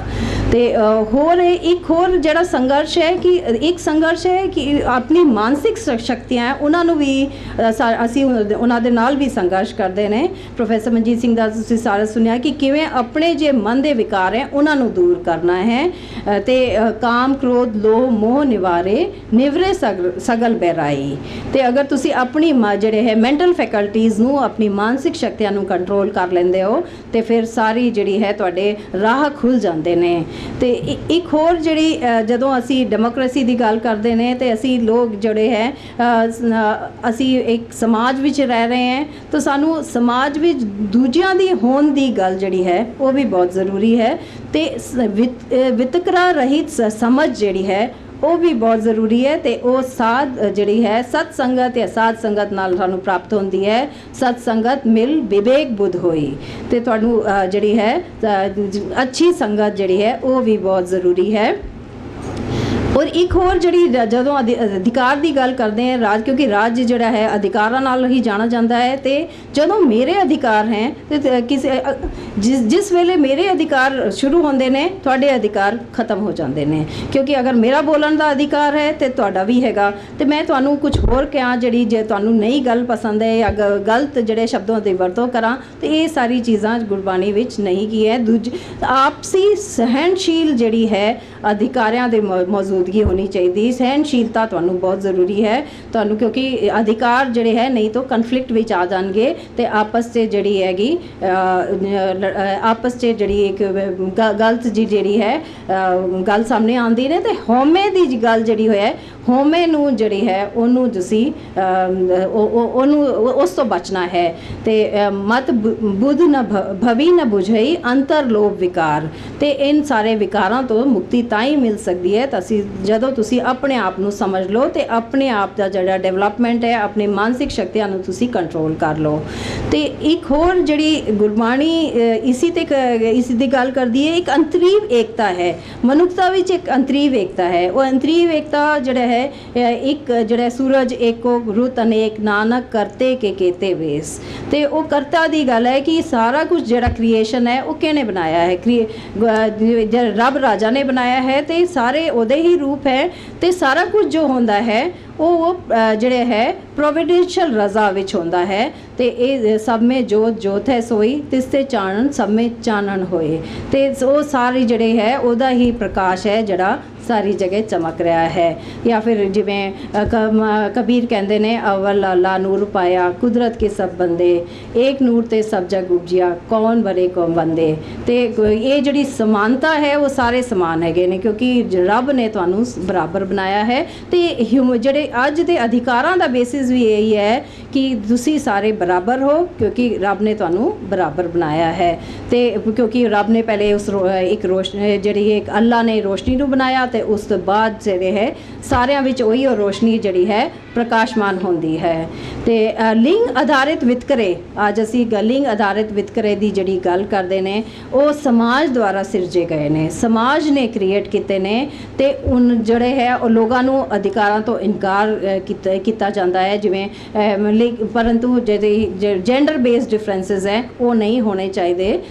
ਤੇ ਇਹ ਵੀ ਗੁਰਬਾਣੀ ਕਹਿੰਦੀ ਹੈ, ਇਹ ਤੇ ਔਰਤ ਮਰਦਾ ਸਾਜੇ ਇਹ ਸਭ ਰੂਪ ਤੁਮਾਰੇ। ਤਾਂ ਸਾਰੇ ਹੀ ਰੂਪ ਜਿਹੜੇ ਹੈ ਉਸ ਰੱਬ ਰਾਜਾ ਦੇ ਹੈ। ਤੇ ਫਿਰ ਕੀ ਫਰਕ ਹੈ? ਸਾਰੇ ਹੀ ਸਮਾਨ ਹੈ। ਗੁਰਬਾਣੀ ਵਿੱਚ ਨਾਗਰਿਕ ਅਧਿਕਾਰਾਂ ਦਾ ਵੀ ਜ਼ਿਕਰ ਹੈ। ਨਾਗਰਿਕ ਅਧਿਕਾਰ ਸਿਵਲ ਰਾਈਟਸ ਉਹ ਹੁੰਦੇ ਨੇ ਅਸੀਂ ਜੋ ਅਲਾਉ ਕਰਦੇ ਨੇ ਅਸੀਂ ਸਭ्य ਸਮਾਜ ਵਿੱਚ ਰਹਿ ਸਕੀਏ। ਕਿਉਂਕਿ ਅਸੀਂ ਇਕੱਠੇ ਬੈਠਦੇ ਹਾਂ, ਸਾਨੂੰ ਬੋਲਣਾ ਵੀ ਚੰਗਾ ਹੈ, ਅਸੀਂ ਦੂਜੇ ਦੀ ਗੱਲ ਨੂੰ ਵੀ ਸਮਝਣਾ ਹੈ। ਆਪਸ ਵਿੱਚ ਇੱਕ ਐਟਮੋਸਫੀਅਰ ਇਹੋ ਜਿਹਾ ਹੋਣਾ ਚਾਹੀਦਾ ਕਿ ਲੋਕਾਂ ਦੇ ਕਿ ਵਿਤਕਰੇ ਨਾ ਹੋਣ ਤੇ ਨਾਗਰਿਕ ਸਮਾਜ ਵਿੱਚ ਜਿਹੜੀ ਭਲਾਈ ਜਿਹੜੀ ਹੈ ਉਹ ਹੋਣੀ ਚਾਹੀਦੀ। ਇਹ ਸਿਵਲ ਰਾਈਟ ਸਾਨੂੰ ਦਿੰਦੇ ਨੇ। ਤੇ ਯੂਨੀਵਰਸਲ ਯੂਨੀਵਰਸਲ ਡੈਕਲੇਰੇਸ਼ਨ ਦੇ ਆਰਟੀਕਲ 3 to 15 ਸਭ्य ਸਮਾਜ ਦੀ ਗੱਲ ਕਰਦੇ ਨੇ, ਕਿਵੇਂ ਤੁਸੀਂ ਸਭ्य ਸਮਾਜ ਵਿੱਚ ਵਿਚਰ ਸਕਦੇ ਹੋ। ਸਭ्य ਸਮਾਜ ਵਿੱਚ ਵਿਚਰਨਾ ਕਿਵੇਂ ਹੈ ਕਿ ਆਮ ਲੋਕਾਂ ਦੇ ਅਧਿਕਾਰਾਂ ਤੋਂ ਇਨਕਾਰ ਨਹੀਂ ਕੀਤਾ ਜਾਣਾ ਚਾਹੀਦਾ ਤੇ ਸੱਤਾ ਦੀ ਦੁਰਵਰਤੋਂ ਨਹੀਂ ਹੋਣੀ ਚਾਹੀਦੀ, ਕਿਉਂਕਿ ਸੱਤਾਧਾਰੀ ਜਿਹੜੇ ਹੈਗੇ ਨੇ ਆਪਣੀ ਸੱਤਾ ਦਾ ਮਿਸਯੂਜ਼ ਕਰਦੇ ਨੇ ਤੇ ਇਹ ਨਹੀਂ ਹੋਣਾ ਚਾਹੀਦਾ। ਤੇ ਇਹ ਵਾਲੀ ਗੱਲ ਜਿਹੜੀ ਹੈ ਇਹ ਯੂਨੀਵਰਸਲ ਡੈਕਲੇਰੇਸ਼ਨ ਵੀ ਕਹਿੰਦਾ ਹੈ ਤੇ ਗੁਰਬਾਣੀ ਵਿੱਚ ਵੀ ਇਹ ਗੱਲ ਕੀਤੀ ਗਈ ਹੈ ਕਿ ਨੈਤਿਕ ਕਦਰਾਂ ਕੀਮਤਾਂ ਦੀ ਜਿਹੜੀ ਗਿਰਾਵਟ ਹੈ, ਇਸ ਕਰਕੇ ਦੁਨੀਆ ਦੇ ਜਿਹੜੇ ਲੋਕ ਹੈ ਉਹਨਾਂ ਵਿੱਚ ਜਿਹੜਾ ਹੈ ਵਿਤਕਰਾ ਹੋ ਜਾਂਦਾ ਹੈ ਨਾ, ਇਸ ਕਰਕੇ ਅਧਿਕਾਰਾਂ ਦੀ ਅਣਦੇਖੀ ਵੀ ਕੀਤੀ ਜਾਂਦੀ ਹੈ। ਤੇ ਇਹ ਸਾਰੀ ਜਿਹੜੀ ਚੀਜ਼ਾਂ ਹੈ ਉਹਦੀ ਰਾਹ ਵੀ ਗੁਰਬਾਣੀ ਸਾਨੂੰ ਦੱਸਦੀ ਹੈ। ਤੇ ਇੱਕ ਜਿਹੜੀ ਹੈ ਕੋਈ ਵਿਅਕਤੀ ਜਿਹੜਾ ਵਿਕਾਰਾਂ ਦਾ ਸ਼ਿਕਾਰ ਕਿਉਂ ਹੋ ਜਾਂਦਾ ਹੈ, ਕਿਉਂਕਿ ਵਿਕਾਰਾਂ ਦਾ ਔਰ ਫਿਰ ਜਿਹੜੇ ਕਾਨੂੰਨਾਂ ਤੋਂ ਉਲਟ ਕੰਮ ਕਰਦਾ ਹੈ। ਸਾਰੇ ਹਰ ਪਾਸੇ ਅਸੀਂ ਵੇਖ ਰਹੇ ਹਾਂ ਕਿ ਜਿਹੜੇ ਹਿਊਮਨ ਰਾਈਟਸ ਹੈ ਉਹਨਾਂ ਨੂੰ ਤੋੜਿਆ ਜਾ ਰਿਹਾ ਹੈ। ਔਰ ਹਰ ਸੈਕਿੰਡ ਹਰ ਮਿੰਟ ਇਹ ਗੱਲ ਸਾਨੂੰ ਸਮਝ ਆਉਂਦੀ ਹੈ ਕਿ ਕੋਈ ਨਾ ਕੋਈ ਅਧਿਕਾਰ ਤੋੜੇ ਗਏ ਨੇ ਤੇ ਇਹੋ ਜਿਹੀ ਸਮੱਸਿਆਵਾਂ ਜਿਹੜੀ ਹੈ ਉਹ ਸਾਰੇ ਉਲੰਘਣਾਵਾਂ ਜਿਹੜੀ ਹੈ ਉਹ ਸਾਰੇ ਹਰ ਮਿੰਟ ਹੁੰਦੀ ਹੈ। ਤੇ ਇਹਨੂੰ ਕਿਵੇਂ ਸਾਨੂੰ ਅਸੀਂ ਬਚਣਾ ਹੈ ਤੇ ਵਿਕਾਰਾਂ ਨੂੰ ਕਾਬੂ ਕਰਨਾ ਜਿਹੜਾ ਹੈ ਉਹ ਜਪਜੀ ਸਾਹਿਬ ਵਿੱਚ ਵੀ ਦਰਜ ਹੈ ਕਿ ਕਿਵੇਂ ਤੁਸੀਂ ਆਪਣੇ ਵਿਕਾਰਾਂ ਨੂੰ ਕੰਟਰੋਲ ਕਰਨਾ ਹੈ ਤੇ ਤਾਂ ਕਿ ਇਹ ਜਿਹੜੇ ਹੈਗੇ ਅਧਿਕਾਰਾਂ ਜਾਂ ਜਿਹੜਾ ਅਧਿਕਾਰ ਖੇਤਰ ਹੈ ਉਸ ਵਿੱਚ ਇੱਕ ਐਟਮੋਸਫੇਅਰ ਇਹੋ ਜਿਹਾ ਹੋਏ ਕਿ ਕਿਸੇ ਦੇ ਕਲੈਸ਼ ਨਾ ਹੋਏ। ਤੇ ਇੱਕ ਹੋਰ ਗੱਲ ਹੈ ਕਿ ਜਦੋਂ ਅਸੀਂ ਲੋਕਾਂ ਕੋਲ ਪਾਵਰ ਹੁੰਦੀ ਹੈ ਤੇ ਪਾਵਰ ਜਿਹੜਾ ਹੈ ਮਿਸਯੂਜ਼ ਵੀ ਹੁੰਦਾ ਹੈ ਤੇ ਕਈ ਵਾਰੀ ਲੋਕ ਜਿਹੜੇ ਹੈ ਅਣਮਨੁੱਖੀ ਸਲੂਕ ਵੀ ਜਿਹੜੀ ਹੁੰਦੇ ਨੇ ਉਸ ਤੋਂ ਬਚਣਾ ਚਾਹੀਦਾ। ਤੇ ਬਹਾਦਰੀ ਕੀ ਹੈ, ਬਹਾਦਰੀ ਸਿਰਫ ਜਿੱਤ ਪ੍ਰਾਪਤ ਕਰਨ ਨਾਲ ਨਹੀਂ ਹੁੰਦੀ, ਤੁਸੀਂ ਜਿੱਤ ਪ੍ਰਾਪਤ ਕਰ ਲਓ। ਬਹਾਦਰੀ ਉਹ ਹੁੰਦੀ ਹੈ ਕਿ ਤੁਸੀਂ ਨਿਆਂ ਪ੍ਰਦਾਨ ਕਰਨਾ ਤੇ ਨਾਲ ਹੀ ਸਮਾਜ ਵਿੱਚ ਨਿਆਂਪੂਰਨ ਸਥਿਤੀਆਂ ਨੂੰ ਬਹਾਲ ਕਰਨਾ। ਇੱਕ ਤਾਂ ਨਿਆਂ ਕਰਨਾ ਤੇ ਦੂਜਾ ਨਿਆਂ ਕਰਨ ਤੋਂ ਨਾਲ ਹੀ ਜਿਹੜਾ ਹੈਗਾ ਨਿਆਂਪੂਰਨ ਜਿਹੜੀ ਸਥਿਤੀਆਂ ਹੈ ਉਹਨਾਂ ਨੂੰ ਬਹਾਲ ਕਰਨਾ, ਇਹ ਵੀ ਜਿਹੜੇ ਹੈ ਇਹ ਬਹਾਦਰੀ ਦਾ ਇੱਕ ਜੇ ਅਸੀਂ ਕਹਿੰਦੇ ਨੇ ਕਿ ਐਗਜ਼ਾਮਪਲ ਹੈ। ਜਿਵੇਂ ਮੈਦਾਨ ਤੋਂ ਭਜਣਾ ਜਿਹੜਾ ਕਾਇਰਤਾ ਹੈ, ਸੂਰਾ ਸੋ ਬਚਾਨੀਏ ਜੋ ਲੜੇ ਦੀਨ ਕੇ ਹੇਤ, ਪੁਰਜਾ ਪੁਰਜਾ ਕੱਟ ਮਰੇ ਕਬੂ ਨ ਛਾੜੇ ਖੇਤ। ਤੇ ਤੁਸੀਂ ਅਗਰ ਰਾਈਟੀਅਸ ਕੋਈ ਗੱਲ ਕਰ ਰਹੇ ਹੋ, ਕੋਈ ਗੱਲ ਕਰ ਰਹੇ ਹੋ ਤਾਂ ਉਸ ਪਿੱਛੇ ਨਾ ਹਟੋ ਤੇ ਆਪਣੇ ਆਪ ਨੂੰ ਧਰਮ ਦੀ ਰੱਖਿਆ ਵਿੱਚ ਲੜਨਾ ਚਾਹੀਦਾ। ਧਰਮ ਦੀ ਰੱਖਿਆ ਵਿੱਚ ਸਾਨੂੰ ਖੜੇ ਹੋਣਾ ਹੈ ਤੇ ਲੜਨਾ ਵੀ ਹੈ। ਤੇ ਇੱਕ ਹੋਰ ਗੱਲ ਹੈ ਕਿ ਜਦੋਂ ਅੱਜ ਦੇ ਸਮੇਂ ਵਿੱਚ ਅਸੀਂ ਸੱਚ ਬੋਲਣ ਤੋਂ ਡਰਦੇ ਹਾਂ। ਕਿ ਸੱਚ ਬੋਲਣ ਤੋਂ ਡਰ ਕਿਉਂ ਲੱਗਦਾ ਹੈ ਸਾਨੂੰ, ਕਿਉਂਕਿ ਪਾਵਰ ਹੋਲਡਰਸ ਜਿਹੜੇ ਹੈਗੇ ਨੇ, ਸੱਤਾਧਾਰੀ ਜਿਹੜੇ ਲੋਕ ਹੈਗੇ ਨੇ, ਉਹ ਸਾਡੇ ਖਿਲਾਫ ਕੁਝ ਕਰ ਦੇਣਗੇ। ਸਾਨੂੰ ਪਤਾ ਹੈ ਕਿ ਇਹੋ ਜਿਹੀ ਚੀਜ਼ਾਂ ਹੁੰਦੀ ਹੈ ਤੇ ਅਸੀਂ ਬੇਇਨਸਾਫੀ ਜ਼ੁਲਮ ਉਹ ਸਭ ਸਾਡੇ ਸਾਹਮਣੇ ਹੁੰਦਾ ਹੈ ਪਰ ਅਸੀਂ ਕੁਝ ਆਵਾਜ਼ ਨਹੀਂ ਉਠਾਉਂਦੇ ਨੇ। ਤੇ ਗੁਰੂ ਨਾਨਕ ਦੇਵ ਜੀ ਨੇ ਕਿਵੇਂ ਕਿਹਾ, ਸੱਚ ਕੀ ਬਾਣੀ ਸੱਚ ਆਖੇ, ਸੱਚ ਸੁਣਾਈ ਸੀ ਸੱਚ ਕੀ ਬੇਲਾ। ਤੁਸੀਂ ਅਗਰ ਢੁਕਵੇਂ ਸਮੇਂ ਤੱਕ ਗੱਲ ਨਹੀਂ ਕੀਤੀ ਤਾਂ ਉਹਦਾ ਕੋਈ ਫਾਇਦਾ ਨਹੀਂ ਹੈ। ਤਾਂ ਤੁਹਾਨੂੰ ਸੱਚ ਬੋਲਣਾ ਹੈ ਲੇਕਿਨ ਕਰੈਕਟ ਟਾਈਮ। ਸੋ ਤੁਸੀਂ ਅਗਰ ਟਾਈਮ ਨਿਕਲ ਗਿਆ ਤੁਸੀਂ ਬਾਅਦ 'ਚ ਬੋਲੋਗੇ ਤਾਂ ਫਿਰ ਉਹ ਗੱਲ ਜਿਹੜੀ ਹੈ ਸੱਚ ਦਾ ਐਲਾਨ ਕਰਨਾ ਹੈ, ਸਹੀ ਸਮੇਂ 'ਤੇ ਐਲਾਨ ਕਰਨਾ ਹੈ। ਤੇ ਜਿਹੜਾ ਵਿਅਕਤੀ ਗੁਣਾਂ ਨੂੰ ਧਾਰਨ ਕਰ ਲੈਂਦਾ ਹੈ ਉਹ ਅਜਿਹਾ ਵਿਅਕਤੀ ਜਿਹੜਾ ਹੈ ਲੌਕਿਕ ਅਤੇ ਅਧਿਆਤਮਿਕ ਸੀਮਾਵਾਂ ਤੋਂ ਪਾਰ ਹੋ ਜਾਂਦਾ ਹੈ। ਲੌਕਿਕ ਜੀਵਨ ਵੀ ਉਹਦਾ ਸਫਲ ਹੋ ਜਾਂਦਾ ਹੈ ਤੇ ਪਰਲੋਕ ਜਿਹੜਾ ਜੀਵਨ ਹੈ ਉਹ ਵੀ ਜਿਹੜਾ ਹੈ ਸਪਿਰਿਚੁਅਲ ਵੀ ਜਿਹੜਾ ਟੈਂਪੋਰਲ ਹੈ ਸਾਰਾ ਕੁਝ ਜਿਹੜਾ ਹੈ ਉਹਦਾ ਜੀਵਨ ਸਫਲ ਹੋ ਜਾਂਦਾ ਹੈ। ਤੇ ਇੱਕ ਹੋਰ ਜਿਹੜੀ ਹੈ ਕਿ ਇੱਕ ਨੇਕ ਆਚਰਣ ਵਾਲੀ ਗੱਲ ਬਾਰ-ਬਾਰ ਗੁਰਬਾਣੀ ਵਿੱਚ ਆਈ ਹੈ। ਤੇ ਅਸੀਂ ਜਦੋਂ ਸਭ्य ਸਮਾਜ ਵਿੱਚ ਰਹਿੰਦੇ ਨੇ, ਅਗਰ ਸਾਡਾ ਆਚਰਣ ਸਹੀ ਹੈ ਤਾਂ ਫਿਰ ਉਹ ਗੱਲ ਜਿਹੜੀ ਹੈ ਟਰੂਥਫੁਲ ਕੰਡਕਟ ਜੇ ਵਾਲੀ ਗੱਲ ਹੈ ਤੇ ਉਹ ਫਿਰ ਸਭ्य ਸਮਾਜ ਵਿੱਚ ਇੱਕ ਐਟਮੋਸਫੇਅਰ ਇਹੋ ਜਿਹਾ ਬਣੇਗਾ ਕਿ ਉਸ ਵਿੱਚ ਕੋਈ ਵੀ ਹੈ ਪ੍ਰੋਬਲਮ ਨਹੀਂ ਹੋਏਗੀ ਤੇ ਨਾਲ ਹੀ ਜੋ ਅੰਤਿਮ ਹਕੀਕਤ ਜਿਹੜੀ ਹੈ ਉਸ ਤੱਕ ਪਹੁੰਚਣ ਲਈ ਵੀ ਇੱਕ ਮਾਰਗਦਰਸ਼ਕ ਹੈ। ਤੇ ਨੇਕ ਆਚਰਣ ਤੁਹਾਡਾ ਦੋਨਾਂ ਨੇਕ ਜੀਵਨ ਜਿਹੜਾ ਹੈ ਕਦਰਾਂ ਕੀਮਤਾਂ ਤੋਂ ਆਧਾਰਿਤ ਜਿਹੜਾ ਜੀਵਨ ਹੈ ਉਹ ਸਾਡਾ ਸੱਚ ਆਚਰਣ ਹੀ ਸੱਚ ਨਾਲ ਉੱਪਰ ਹੈ। ਤੇ ਸਾਨੂੰ ਜਿਹੜਾ ਹੈ ਇਹ ਆਚਰਣ ਤੇ ਜਿਹੜੀ ਹੈ ਕਿਉਂਕਿ ਆਚਰਣ ਤੇ ਹੀ ਸਾਰਾ ਜਿਹੜਾ ਸਭ्य ਸਮਾਜ ਵਿੱਚ ਪ੍ਰੋਬਲਮਸ ਕ੍ਰੀਏਟ ਹੁੰਦੀਆਂ ਤਾਂ ਆਚਰਣ ਸਾਨੂੰ ਸਹੀ ਰੱਖਣਾ ਚਾਹੀਦਾ। ਤੇ ਇੱਕ ਇਹ ਗੱਲ ਹੈ। ਤੇ ਉਸ ਤੋਂ ਬਾਅਦ ਰਾਜਨੀਤਿਕ ਅਧਿਕਾਰ ਜਿਹੜੇ ਹੈਗੇ ਨੇ, ਰਾਜਨੀਤਿਕ ਅਧਿਕਾਰ ਉਹ ਵੀ ਬਹੁਤ ਜ਼ਰੂਰੀ ਹੈਗੇ ਨੇ। ਇਸ ਰਾਜ ਵਿੱਚ ਜਿਹੜੇ ਹੈ ਲੋਕਾਂ ਨੂੰ ਅਧਿਕਾਰ ਹੋਣੇ ਚਾਹੀਦੇ ਨੇ। ਰਾਜਨੀਤਿਕ ਅਧਿਕਾਰ ਕੀ ਹੈ ਕਿ ਕੌਣ ਤੋੜਦਾ ਹੈ? ਸਾਥੀ ਨਾਗਰਿਕਾਂ ਜਾਂ ਸਰਕਾਰਾਂ ਜਾਂ ਸਮਾਜਿਕ ਸੰਸਥਾਵਾਂ ਦੁਆਰਾ ਜਿਹੜੇ ਹੈ ਇਹਨਾਂ ਦੀ ਉਲੰਘਣਾ ਹੋ ਸਕਦੀ ਹੈ। ਕੋਈ ਤੁਹਾਡੇ ਆਪਣੇ ਨਾਗਰਿਕ ਹੈ, ਤੁਹਾਡਾ ਕੋਈ ਵੀ ਰਾਜਨੀਤਿਕ ਅਧਿਕਾਰ ਤੋੜ ਸਕਦਾ ਹੈ, ਕੋਈ ਸੰਸਥਾ ਤੋੜ ਸਕਦੀ ਹੈ, ਜਾਂ ਫਿਰ ਸਮਾਜਿਕ ਸੰਸਥਾ ਹੈ ਕੋਈ, ਜਾਂ ਫਿਰ ਸਰਕਾਰ ਹੈ ਜਿਹੜੇ ਰਾਜਨੀਤਿਕ ਅਧਿਕਾਰ ਜਿਹੜੀ ਹੈ ਤੁਹਾਨੂੰ ਨਹੀਂ ਦਿੰਦੀ। ਤੇ ਇਹ ਜਿਹੜੀ ਹੈ ਵਿਅਕਤੀ ਨੂੰ ਸੁਰੱਖਿਆ ਜਿਹੜੀ ਹੋਣੀ ਚਾਹੀਦੀ। ਇਹ ਯੂਨੀਵਰਸਲ ਡਿਕਲੇਰੇਸ਼ਨ ਵੀ ਦਿੰਦੀ ਹੈ ਤੇ ਗੁਰਬਾਣੀ ਵੀ ਕਹਿੰਦੀ ਹੈ ਕਿ ਰਾਜਨੀਤਿਕ ਜਿਹੜੇ ਜੋ ਵੀ ਪੈਰਾਮੀਟਰਸ ਹੈਗੇ ਨੇ ਉਹ ਰਾਜਨੀਤਿਕ ਵਿਵਸਥਾ ਜੋ ਹੈ ਉਹ ਜਿਹੜਾ ਸ਼ਾਸਨ ਹੈ ਉਹ ਨਿਆਂਪੂਰਨ ਪੂਰਕ ਹੋਣਾ ਚਾਹੀਦਾ, ਨਿਆਂ ਜਿਹੜਾ ਹੈ ਉੱਥੇ ਵਿੱਚ ਹੋਣਾ ਚਾਹੀਦਾ। ਤੇ ਸ਼ਾਸਕ ਇੱਕ ਰੂਲਰ ਹੈ ਤੇ ਇੱਕ ਰੂਲਡ ਹੈ। ਤੇ ਜਿਹੜਾ ਸ਼ਾਸਕ ਹੈ ਉਹਨੂੰ ਜਿਹੜੇ ਅਧਿਕਾਰ ਹੈ, ਅੱਗੇ ਵੀ ਗੱਲ ਕੀਤੀ ਕਿ ਉਹ ਜਿਹੜੇ ਦੇਵੀ ਅਧਿਕਾਰ ਉਹਨੂੰ ਨਹੀਂ ਹੈ। ਉਹਨੇ ਰੱਬ ਰਾਜਾ ਦੇ ਅਧੀਨ ਹੋ ਕੇ ਉਹਨੇ ਜਿਹੜੀ ਵੀ ਗੱਲ ਕਰਨੀ ਹੈ ਉਹ ਰੱਬ ਰਾਜਾ ਦੇ ਅਧੀਨ ਹੋ ਕੇ ਕਰਨੀ ਹੈ। ਤੇ ਸਭ ਤੋਂ ਪਹਿਲੇ ਜਿਹੜੇ ਆਪਣੇ ਅੰਦਰ ਜਿਹੜੇ ਆਪਣੇ ਅੰਦਰੂਨੀ ਦੁਸ਼ਮਣ ਹੈਗੇ ਨੇ ਉਹਨਾਂ ਨੂੰ ਅਸੀਂ ਕੰਟਰੋਲ ਕਰਨਾ ਹੈ। ਜੋ ਰਤ ਪੀਵੇ ਮਾਨਸਾ ਤਿਨਕੋ ਨਿਰਮਲ ਚੀਤ। ਤੇ ਆਪਣੇ ਜਿਹੜੇ ਮਨ ਦੇ ਵਿਕਾਰ ਹੈ ਉਹਨਾਂ ਨੂੰ ਕੰਟਰੋਲ ਕਰਕੇ ਫਿਰ ਰਾਜਨੀਤਿਕ ਅਧਿਕਾਰ ਤੁਹਾਨੂੰ ਪ੍ਰਾਪਤ ਹੋ ਸਕਦੇ ਨੇ। ਦੋ ਗੱਲਾਂ ਹੈਗਾ, ਇੱਕ ਲੌਕਿਕ ਰੂਲ ਹੁੰਦਾ ਹੈ ਜਿਹੜਾ ਟੈਂਪੋਰਲ ਰੂਲ ਹੈ ਤੇ ਇੱਕ ਸਪਿਰਿਚੁਅਲ ਰੂਲ ਹੈ। ਤੇ ਇਹਨਾਂ ਦੋਨਾਂ ਵਿੱਚ ਕਿਵੇਂ ਜਿਹੜਾ ਹੈਗਾ ਇਹਨਾਂ ਦੋਨਾਂ ਦੀ ਕੰਪੈਰੀਜ਼ਨ, ਜਿਵੇਂ ਲੌਕਿਕ ਰੂਲ ਔਰ ਪਰਲੌਕਿਕ ਰੂਲ ਜਿਹੜੇ ਹੈਗੇ ਉਹਨਾਂ ਦੀ ਕੰਪੈਰੀਜ਼ਨ ਬੜੀ ਖੂਬਸੂਰਤੀ ਨਾਲ ਇਸ ਵਿੱਚ ਕੀਤੀ ਗਈ ਹੈ ਗੁਰਬਾਣੀ ਵਿੱਚ। ਤੇ ਗੁਰਬਾਣੀ ਜਿਵੇਂ ਕਈ ਜਿਹੜੀ ਖੂਬਸੂਰਤ ਚੀਜ਼ ਹੈ ਕਿ ਲੌਕਿਕ ਜਿਹੜੇ ਨਿਯਮ ਹੈਗੇ ਨੇ ਉਹ ਪਾਰਲੌਕਿਕ ਜਿਹੜੇ ਨਿਯਮ ਹੈ ਉਹਨਾਂ ਦੇ ਅਧੀਨ ਹੈਗੇ ਨੇ। ਜਿਹੜੇ ਰੱਬ ਦੁਆਰਾ ਬਣਾਏ ਨਿਯਮ ਹੈ ਜਾਂ ਫਿਰ ਨੈਚੁਰਲ ਰਾਈਟਸ ਅਸੀਂ ਉਹਨਾਂ ਨੂੰ ਕਹਿੰਦੇ ਹਾਂ, ਤੇ ਉਹਨਾਂ ਦੇ ਜਿਹੜੇ ਹੈਗੇ ਉਹ ਨਿਯਮ ਜਿਹੜੇ ਹੈ ਉਧਰੋਂ ਬਣਦੇ ਨੇ। ਤੇ ਅਸੀਂ ਇਸ ਜਿਹੜੇ ਸਮਾਜ ਵਿੱਚ ਜਾਂ ਇਸ ਰਾਜ ਵਿੱਚ ਜਿਹੜੇ ਨਿਯਮ ਬਣਾਉਣੇ ਨੇ ਉਹ ਉਸੀ ਜਿਹੜੇ ਹੈ ਲੌਕਿਕ ਰੂਲ ਦੇ ਨਿਯਮ ਜਿਹੜੇ ਹੈ ਸਪਿਰਿਚੁਅਲ ਜਿਹੜੇ ਅਧਿਆਤਮਿਕ ਫਾਰਮਸ ਤੋਂ ਹੀ ਨਿਕਲਦੇ ਨੇ। ਇੱਕ ਬੜੀ ਖੂਬਸੂਰਤ ਜਿਹੜੀ ਗੱਲ ਗੁਰਬਾਣੀ ਵਿੱਚ ਹੋਈ ਹੈ, ਮਿਹਰਬਾਨ ਮਧੂਸੂਦਨ ਮਾਧੋ ਐਸੀ ਸਕਤ ਤੁਮਾਰੀ, घर घर लश्कर पावक तेरा धर्म करे सिकदारी, धरती तेग मिले एक वेरा, भाग तेरा भंडारी, ना साबुर होवे फिर मंगे, नारुद करे खुआरी, लब अंधेरा बंदी खाना, अवगुण पैर लुहारी, पूंजी मार पवे नित मुदगर, पाप करे कोटवारी, भावे चंगा भावे मंदा, जैसी नदर तुम्हारी। आद पुरख को अल्लाह कहिए सेखा आई वारी, देव देवत्या कर लागा ऐसी कीरत चाली, घर घर मियाँ सबना जियाँ ਬੋਲੀ ਅਵਰ ਤੁਮਾਰੀ। ਤੇ ਇਹ ਗੱਲ ਗੁਰੂ ਨਾਨਕ ਸਾਹਿਬ ਕਹਿੰਦੇ ਨੇ ਕਿ ਜਦੋਂ ਮੁਗਲ ਆਏ ਤਾਂ ਲੋਕਾਂ ਨੇ ਆਪਣਾ ਜਿਹੜਾ ਆਚਰਣ ਹੈ ਉਹਨੂੰ ਬਦਲ ਲਿੱਤਾ ਕਿ ਘਰ ਘਰ ਮੀਆਂ ਸਭਨਾ ਜੀਆਂ ਬੋਲੀ ਅਵਰ ਤੁਮਾਰੀ। ਲੋਕਾਂ ਨੇ ਉਹ ਮੰਨ ਲਿੱਤਾ ਬਿਨਾਂ। ਤੇ ਇਹ ਜਿਹੜੀ ਅਪੋਰਚੁਨਿਸਟ ਲੋਕ ਹੈਗੇ ਨੇ ਉਹਨਾਂ ਵਾਸਤੇ ਗੁਰਬਾਣੀ ਕਹਿੰਦੀ ਹੈ ਕਿ ਇਹ ਗੱਲ ਜਿਹੜੀ ਹੈ ਉਹ ਬਿਲਕੁਲ ਗਲਤ ਹੈ ਕਿ ਤੁਸੀਂ ਰਾਜ ਦੀ ਜਿਹੜੀ ਭਾਸ਼ਾ ਹੈ ਉਹਨੂੰ ਅਪਣਾ ਲਓ। ਅਗਰ ਤੁਹਾਨੂੰ ਗਲਤ ਲੱਗਦਾ ਹੈ ਤਾਂ ਉਹਨੂੰ ਤੁਸੀਂ ਬੋਲੋ। ਤੇ ਫਿਰ ਉਹ ਕਹਿੰਦੇ ਨੇ ਜਿਹੜੇ ਰਾਜਾ ਹੈ, ਇਹ ਜਿਹੜੇ ਰਾਜਾ ਹੈ ਚਾਹੇ ਪ੍ਰਜਾ ਹੈ, ਕੋਈ ਵੀ ਜੋ ਹੈ ਬਹੁਤ ਚਿਰ ਤੱਕ ਨਹੀਂ ਰਹੇਗਾ। ਇਹ ਸਾਰੀ ਚੀਜ਼ਾਂ ਜਿਹੜੀ ਹੈਗੀ ਟ੍ਰਾਂਜ਼ਿਟਰੀ ਹੈ।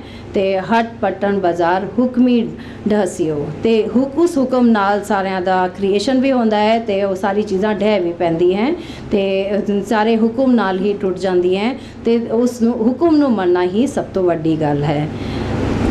ਜਦੋਂ ਗੁਰੂਆਂ ਦਾ ਕਾਲ ਸੀ, ਅਸੀਂ ਸਾਰੇ ਜਾਣਦੇ ਨੇ ਗੁਰੂਆਂ ਦਾ ਕਾਲ ਜਿਹੜਾ ਹੈ ਸਾਨੂੰ ਬਹੁਤ ਕੁਝ ਨਜ਼ਰ ਆਉਂਦਾ ਹੈ। ਉੱਥੇ ਜਿਹੜੇ ਰਾਜਾ ਸੀ ਜ਼ੁਲਮ, ਬੇਇਨਸਾਫੀ, ਰਾਜਨੀਤਿਕ ਅਰਾਜਕਤਾ, ਭ੍ਰਿਸ਼ਟਾਚਾਰ, ਇਹ ਸਭ ਦਾ ਗਵਾਹ ਹੈ। ਰਾਜਿਆਂ ਦੇ ਜਿਹੜੇ ਅਫੀਸ਼ੀਅਲ ਸੀ ਉਹ ਵੀ ਜਿਹੜੇ ਹੈ ਰਾਜਾ ਦੇ ਕੰਮ ਕਰਦੇ ਸੀ, ਅਤਿਆਚਾਰ ਲੋਕਾਂ ਤੇ ਕਰਦੇ ਸੀ। ਤੇ ਗਰੀਬ ਜਿਹੜੇ ਸ਼ੋਸ਼ਿਤ ਵਰਗ ਸੀ ਉਹਨਾਂ ਨੂੰ ਜਿਹੜੇ ਹਾਕਮਾਂ ਦਾ ਸ਼ੋਸ਼ਣ ਕਰਨ ਵਾਲੀ ਜਮਾਤਾਂ ਦੇ ਵਿਰੁੱਧ ਆਵਾਜ਼ ਉਠਾਉਣ ਦੀ ਜਿਹੜੀ ਹੈ ਹਿੰਮਤ ਨਹੀਂ ਸੀ। ਤੇ ਉਹਨਾਂ ਨੂੰ ਇੰਨਾ ਡਰ ਸੀ ਕਿ ਉਹ ਕੋਈ ਬੋਲ ਨਹੀਂ ਪਾਉਂਦਾ ਸੀ। ਤੇ ਗੁਰੂ ਸਾਹਿਬਾਨ ਦੇ ਸੰਦੇਸ਼ ਨੇ ਲੋਕਾਂ ਨੂੰ ਜ਼ਾਲਮਾਂ ਦੇ ਵਿਰੁੱਧ ਜਿਹੜੇ ਹੈ ਵਿਰੋਧ ਕਰਨ ਦੀ ਹਿੰਮਤ ਵੀ ਦਿੱਤੀ। ਤੇ ਇੱਕ ਨਈ ਲੋਕਤੰਤਰੀ ਯੁੱਗ ਹੈ ਉਹ ਵੀ ਉੱਥੇ ਹੀ ਸਟਾਰਟ ਹੁੰਦਾ ਹੈ ਕਿਉਂਕਿ ਲੋਕਤੰਤਰ ਇਹ ਉਹ ਕਹਿੰਦਾ ਹੈ ਕਿ ਤੁਸੀਂ ਕੁਝ ਗਲਤ ਹੋ ਰਿਹਾ ਹੈ ਤਾਂ ਉਹਨੂੰ ਕੁਐਸਚਨ ਕਰੋ। ਤੇ ਬਾਬਰ ਦੇ ਹਮਲੇ ਦੇ ਵਿੱਚ ਵੀ ਗੁਰੂ ਨਾਨਕ ਦੇਵ ਜੀ ਨੇ ਜਿਹੜੀ ਗੱਲ ਕਹੀ ਤੇ ਉਹਨਾਂ ਨੇ ਕਿਹਾ ਜੋ ਸਕਤਾ ਸਕਤੇ ਕੋ ਮਾਰੇ ਤਾਂ ਮਨ ਰੋਸ ਨਾ ਹੋਈ। ਹੋਈ। ਤੇ ਇੱਕ ਜਿਹੜੇ ਅਸਮਾਨ ਯੁੱਧ ਵਾਲੀ ਗੱਲ ਸੀ ਉਹਨੂੰ ਵੀ ਗੁਰੂ ਨਾਨਕ ਦੇਵ ਜੀ ਨੇ ਕੁਐਸਚਨ ਕੀਤਾ ਹੈ, ਜੋ ਸਕਤਾ ਸਕਤੇ ਕੋ ਮਾਰੇ ਤਾਂ ਮਨ ਰੋਸ ਨਾ ਹੋਈ। ਇੱਕ ਜਿਹੜੀ ਅੱਗੇ ਵੀ ਮੈਂ ਗੱਲ ਕੀਤੀ ਕਿ ਡਿਵਾਈਨ ਰਾਈਟਸ ਦੀ ਗੱਲ ਹੈ, ਉਹਨਾਂ ਦੀ ਉਹਦੀ ਜਿਹੜੀ ਹੈ ਬੜੀ ਸ਼ਬਦਾਂ ਵਿੱਚ ਜਿਹੜੀ ਹੈ ਗੁਰਬਾਣੀ ਇਹਦੀ ਨਿੰਦਾ ਕਰਦੀ ਹੈ। ਤੇ ਈਵਨ ਜਦੋਂ ਬਾਬਰ ਆਇਆ ਤਾਂ ਗੁਰੂ ਨਾਨਕ ਦੇਵ ਜੀ ਨੇ ਉਹਦੇ ਜਿਹੜੇ ਦੂਰਦਰਸ਼ੀ ਮਾੜੇ ਪ੍ਰਭਾਵ ਨੂੰ ਦੇਖਿਆ ਸੀ। ਔਰ ਹਿੰਦੁਸਤਾਨ ਡਰਾਇਆ ਵਾਲੀ ਜਦੋਂ ਗੱਲ ਕਰਦੇ ਨੇ ਕਿ ਕਿਵੇਂ ਕਾਬੁਲ ਤੋਂ ਕੋਈ ਆਇਆ ਤੇ ਉਹਨਾਂ ਨੇ ਕਿੰਨਾ ਕੁਝ ਉੱਥੇ ਲੁੱਟਮਾਰ ਹੋਈ ਤੇ ਔਰ ਰੱਬ ਨੂੰ ਵੀ ਉਹ ਕਹਿੰਦੇ ਨੇ ਕਿ ਕਿਵੇਂ ਤੁਹਾਨੂੰ ਕਿ ਤੁਸੀਂ ਵੀ ਕੁਝ ਨਹੀਂ ਕੀਤਾ, ਕਿ ਲੋਕ ਜਿਹੜੇ ਹੈਗੇ ਨੇ ਉਹ ਸਫਰ ਕਰ ਰਹੇ ਨੇ। ਤੇ ਉਹ ਇਹ ਵਾਲੀ ਗੱਲ ਹੈ ਕਿ ਤੁਸੀਂ ਦੇਖੋ ਬਾਹਰੋਂ ਅਗਰ ਅੱਜ ਵੀ ਅਸੀਂ ਦੇਖ ਰਹੇ ਹਾਂ ਜਿਵੇਂ ਯੂਕਰੇਨ ਵਾਰ ਹੋ ਰਿਹਾ ਹੈ ਤੇ ਲੋਕਾਂ ਦੇ ਅਧਿਕਾਰ ਛੀਨੇ ਜਾ ਰਹੇ ਨੇ, ਪਰੰਤੂ ਸਾਰੇ ਦੇਸ਼ ਜਿਹੜੇ ਹੈਗੇ ਨੇ ਉਹ ਆਪਣੀ ਚੁੱਪੀ ਅਸੀਂ ਰੱਖੀ ਹੋਈ ਹੈ ਤੇ ਕੋਈ ਵੀ ਉਨ ਲੋਕਾਂ ਦੇ ਬਾਰੇ ਕੋਈ ਕੁਝ ਨਹੀਂ ਕਹਿੰਦਾ। ਤੇ ਇਹ ਜਿਹੜੀ ਹੈ ਅਗਰ ਗੁਰਬਾਣੀ ਨੂੰ ਅਸੀਂ ਸਮਝੀਏ ਤਾਂ ਇਹੋ ਜੀ ਗੱਲ ਵਿੱਚ ਅਸੀਂ ਆਪਣੇ ਮਨੁੱਖੀ ਅਧਿਕਾਰਾਂ ਦੀ ਜਦੋਂ ਉਲੰਘਣਾਵਾਂ ਹੁੰਦੀ ਹੈ ਤੇ ਸਾਨੂੰ ਆਪਣੀ ਆਵਾਜ਼ ਉਠਾਉਣੀ ਚਾਹੀਦੀ। ਤੇ ਸੱਤਾਧਾਰੀ ਜਿਹੜੇ ਲੋਕ ਹੈ ਉਹਨਾਂ ਨੂੰ ਸਮਝਣਾ ਚਾਹੀਦਾ ਕਿ ਲੋਕਾਂ ਦੇ ਅਧਿਕਾਰ ਜ਼ਰੂਰੀ ਹੈ, ਲੋਕਾਂ ਦੇ ਆਪਣੇ ਰਾਈਟਸ ਜੋ ਹੈ ਮੌਨ ਨਹੀਂ ਧਾਰਨ ਕਰਨਾ ਹੈ।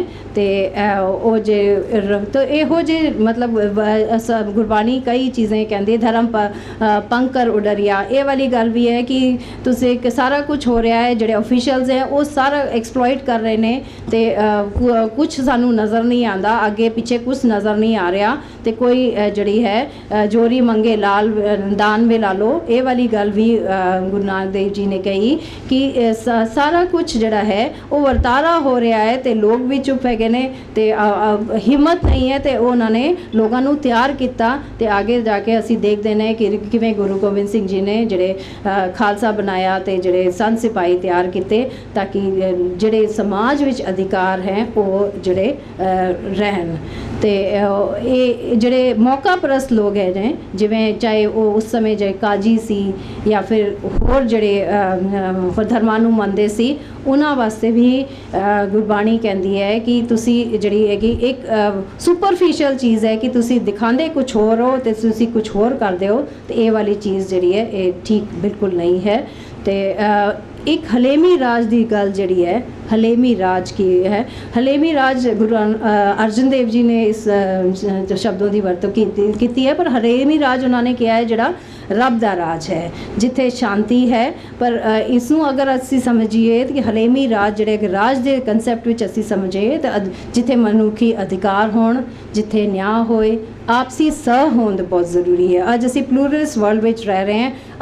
ਆਪਸੀ ਸਹਿਹੋਂਦ, ਆਪਣੀ ਦੂਜੇ ਦੀ ਹੋਂਦ ਨੂੰ ਸਮਝਣਾ ਤੇ ਦੂਜੇ ਦੀ ਹੋਂਦ ਨੂੰ ਪਹਿਚਾਨਣਾ, ਉਹਨੂੰ ਰਿਸਪੈਕਟ ਕਰਨਾ, ਇਹ ਸਾਰੇ ਜਿਹੜੇ ਆਦਰਸ਼ ਹੈ ਇਹ ਸਾਰੀ ਗੁਰਬਾਣੀ ਸਾਨੂੰ ਕਹਿੰਦੀ ਹੈ। ਸਭ ਸੁਖਾਲੀ ਉਠਿਆ ਇਹ ਹੁਆ ਹਲੇਮੀ ਰਾਜ ਜਿਉ, ਇਹ ਕਹਿੰਦੇ ਗੁਰੂ ਅਰਜਨ ਦੇਵ ਜੀ ਕਹਿੰਦੇ ਨੇ। ਤਾਂ ਇਹ ਨਾਲੇ ਇੱਕ ਸਾਡੀ ਇੱਕ ਟ੍ਰੈਡੀਸ਼ਨ ਇਹ ਵੀ ਹੈ ਸ਼ਹਾਦਤ ਵਾਲੀ ਕਿ ਅਸੀਂ ਕਿਵੇਂ ਗੁਰੂ ਸਾਹਿਬਾਨ ਨੇ ਸ਼ਹਾਦਤ ਦਿੱਤੀ। ਤੇ ਪਰੰਤੂ ਇਹਨੂੰ ਮੈਂ ਇਸ ਐਂਗਲ ਤੋਂ ਦੇਖ ਰਹੀ ਹਾਂ ਕਿਉਂਕਿ ਅੱਜ ਕੱਲ੍ਹ ਜਿਹੜੀ ਗੱਲ ਹੈ ਇੰਟਰਨੈਸ਼ਨਲ ਜਿਹੜੇ ਲਾਜ਼ ਹੈ ਉਹ ਕਹਿੰਦੇ ਨੇ ਕਿ ਤੁਸੀਂ ਅਗਰ ਕੋਈ ਜੇਲ੍ਹ ਵਿੱਚ ਵੀ ਹੈ, ਚਾਹੇ ਕੋਈ ਬੰਦੀ ਆਪਣੇ ਘਰ ਵਿੱਚ ਹੈ, ਤਾਂ ਵੀ ਉਹਨਾਂ ਨੂੰ ਇਨਹਿਊਮਨ ਟਰੀਟਮੈਂਟ ਹੈ ਜਿਹੜਾ ਉਹ ਨਹੀਂ ਹੋਣਾ ਚਾਹੀਦਾ। ਇਹਦੇ ਕਾਨੂੰਨ ਵੀ ਬਣੇ ਨੇ। ਤੇ ਅਗਰ ਅਸੀਂ ਆਪਣੇ ਇਤਿਹਾਸ ਨੂੰ ਦੇਖੀਏ ਕਿਵੇਂ ਗੁਰੂ ਅਰਜਨ ਦੇਵ ਜੀ ਜਾਂ ਗੁਰੂ ਤੇਗ ਬਹਾਦਰ ਜੀ ਨੂੰ ਕਿੰਨੇ ਤਸੀਹੇ ਦਿੱਤੇ ਗਏ ਸੀ, ਇਨਹਿਊਮਨ ਜਿਹੜਾ ਟੌਰਚਰ ਕੀਤਾ ਗਿਆ ਸੀ। ਤੇ ਇਹ ਜਿਹੜੀ ਗੁਰੂ ਅਰਜਨ ਦੇਵ ਜੀ ਨੂੰ ਲਾਹੌਰ ਦੇ ਕੈਦ ਵਿੱਚ ਕਿਲੇ ਕੈਦ ਕੀਤਾ ਸੀ ਤੇ ਕਿਹੋ ਜਿਹੇ ਬੇਰਹਿਮੀ ਕੀਤੀ ਗਈ ਸੀ, ਇਹ ਸਾਰੇ ਸਾਨੂੰ ਪਤਾ। ਇਹ ਵਾਲੀ ਜਿਹੜੀ ਗੱਲ ਹੈ ਅੱਜ ਦੇ ਰਾਜ ਵਿੱਚ ਇਹਨੂੰ ਕੁਐਸਚਨ ਕੀਤਾ ਹੈ ਕਿ ਇਹੋ ਜਿਹੇ ਚਾਹੇ ਤੁਸੀਂ ਕਿਸੇ ਨੂੰ ਬੰਦੀ ਰੱਖ ਰਹੇ ਹੋ ਤਾਂ ਵੀ ਇਨਹਿਊਮਨ ਟਰੀਟਮੈਂਟ ਜਿਹੜਾ ਨਹੀਂ ਹੋਣਾ ਚਾਹੀਦਾ। ਤੇ ਗੁਰੂ ਤੇਗ ਬਹਾਦਰ ਸਾਹਿਬ ਦੀ ਸ਼ਹਾਦਤ ਕੀ ਹੈ? ਉਹ ਸ਼ਹਾਦਤ ਇਹ ਹੈ ਕਿ ਜਿਹੜੇ ਧਾਰਮਿਕ ਜਿਹੜੀ ਵਿਭਿੰਨਤਾਵਾਂ ਹੈ ਇਹੋ ਜਿਹਾ ਰਾਜ ਹੋਣਾ ਚਾਹੀਦਾ। ਇਸ ਰਾਜ ਵਿੱਚ ਜਿਹੜੀ ਹੈ ਪਲੂਰੈਲਿਟੀਜ਼ ਜਿਹੜੀ ਹੈ ਉਹਦਾ ਜਿਹੜਾ ਹੈ ਵਿਕਾਸ ਹੋਣਾ ਚਾਹੀਦਾ। ਤੇ ਇਹ ਗੁਰੂ ਤੇਗ ਬਹਾਦਰ ਸਾਹਿਬ ਦੀ ਸ਼ਹਾਦਤ ਸਾਨੂੰ ਦੱਸਦੀ ਹੈ। ਤੇ ਕਿਸੇ ਨੂੰ ਡਰਨਾ ਵੀ ਨਹੀਂ ਹੈ ਤੇ ਕਿਸੇ ਨੂੰ ਡਰਾਉਣਾ ਵੀ ਨਹੀਂ, ਲੇਕਿਨ ਤੁਸੀਂ ਆਪਣੇ ਅਧਿਕਾਰਾਂ ਵਾਸਤੇ ਤੁਸੀਂ ਜਾਂ ਦੂਜੇ ਦੇ ਅਧਿਕਾਰਾਂ ਵਾਸਤੇ ਤੁਸੀਂ ਸਟੈਂਡ ਵੀ ਲੈਣਾ ਹੈ। ਤੇ ਗੁਰੂ ਸਾਹਿਬ ਜਿਹੜੇ ਹੈ ਉਹਨਾਂ ਨੇ ਆਪਣੀ ਸ਼ਹਾਦਤ ਵੀ ਦਿੱਤੀ।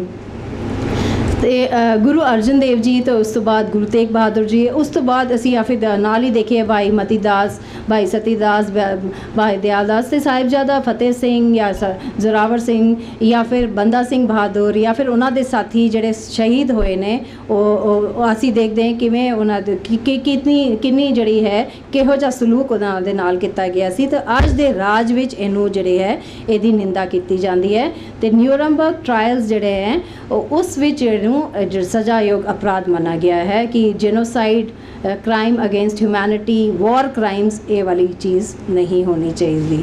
ਤੇ ਪੋਲੀਟੀਕਲ ਸਾਇੰਸ ਦੇ ਵਿਦਿਆਰਥੀ ਹੋਣ ਦੇ ਨਾਤੇ ਇੱਕ ਜਿਹੜੀ ਚੀਜ਼ ਮੈਨੂੰ ਜਿਹੜੀ ਨਜ਼ਰ ਆਉਂਦੀ ਕਿ ਇੰਟਰਨੈਸ਼ਨਲ ਹਿਊਮੈਨਿਟੇਰੀਅਨ ਲਾਅ, ਅੰਤਰਰਾਸ਼ਟਰੀ ਮਾਨਵਤਾਵਾਦੀ ਕਾਨੂੰਨ IHL ਵੀ ਬਣਾਏ ਗਏ ਨੇ। ਤੇ ਇਹ ਜਿਹੜੇ ਕਹਿੰਦੇ ਨੇ ਕਿ ਜੰਗ ਵਿੱਚ ਵੀ ਜਿਹੜਾ ਹੈ ਮਨੁੱਖਤਾਵਾਦ ਜਿਹੜੀ ਹੈ ਉਹਦੀ ਵਕਾਲਤ ਕਰਦੇ ਨੇ ਕਿ ਜੰਗ ਵਿੱਚ ਵੀ ਇਹੋ ਜਿਹਾ ਕੰਡਕਟ ਹੋਣਾ ਚਾਹੀਦਾ ਕਿ ਤੁਸੀਂ ਮਾਨਵ ਜਿਹੜੇ ਅਧਿਕਾਰ ਹੈ ਉਹਨਾਂ ਨੂੰ ਨਹੀਂ ਤੁਸੀਂ ਖਿੱਚ ਸਕਦੇ। ਤੇ ਅਸੀਂ ਉਹ ਸਾਰੇ ਜਾਣਦੇ ਨੇ ਕਿ ਭਾਈ ਕਨਈਆ ਦੇ ਜਿਹੜੇ ਗੁਰਬਾਣੀ ਨੂੰ ਸਮਝਿਆ ਸੀ ਔਰ ਕਿਵੇਂ ਉਹਨਾਂ ਨੇ ਲੋਕਾਂ ਨੂੰ ਜਿਹੜੇ ਮੁਗਲ ਜਿਹੜੇ ਸੋਲਜਰਸ ਸੀ ਉਹਨਾਂ ਨੂੰ ਵੀ ਪਾਣੀ ਪਿਲਾਇਆ। ਤੇ ਉਹਨਾਂ ਤੋਂ 160 ਸਾਲ ਪਹਿਲੇ ਹੈਨਰੀ ਡੁਨਾਟ ਨੇ ਜਿਹੜੇ ਫਾਊਂਡਰ ਹੈ ਰੈੱਡ ਕਰਾਸ ਦੀ ਉਹਨਾਂ ਨੇ ਜਿਹੜੇ ਮੋਢੀ ਵਜੋਂ ਉਹਨਾਂ ਨੇ ਅਸੀਂ ਮੰਨਦੇ ਉਹਨਾਂ ਨੂੰ। ਤੇ ਉਹਨਾਂ ਨੇ ਵੀ ਬੈਟਲ ਆਫ ਸੈਲਫ ਰਨੋ ਵਿੱਚ 40,000 ਸਿਪਾਹੀ ਜ਼ਖਮੀ ਦੇਖੇ।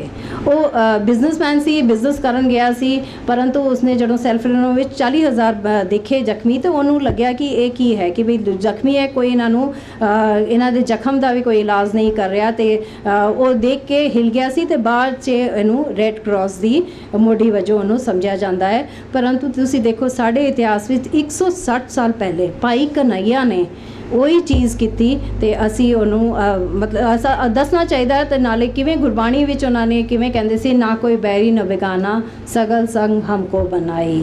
ਤੇ ਮੈਨੂੰ ਤਾਂ ਕੁਝ ਦਿਖਦਾ ਹੀ ਨਹੀਂ ਹੈ, ਸਭ ਇੱਕੋ ਜਿਹੇ ਲੱਗਦੇ ਨੇ ਸਭ।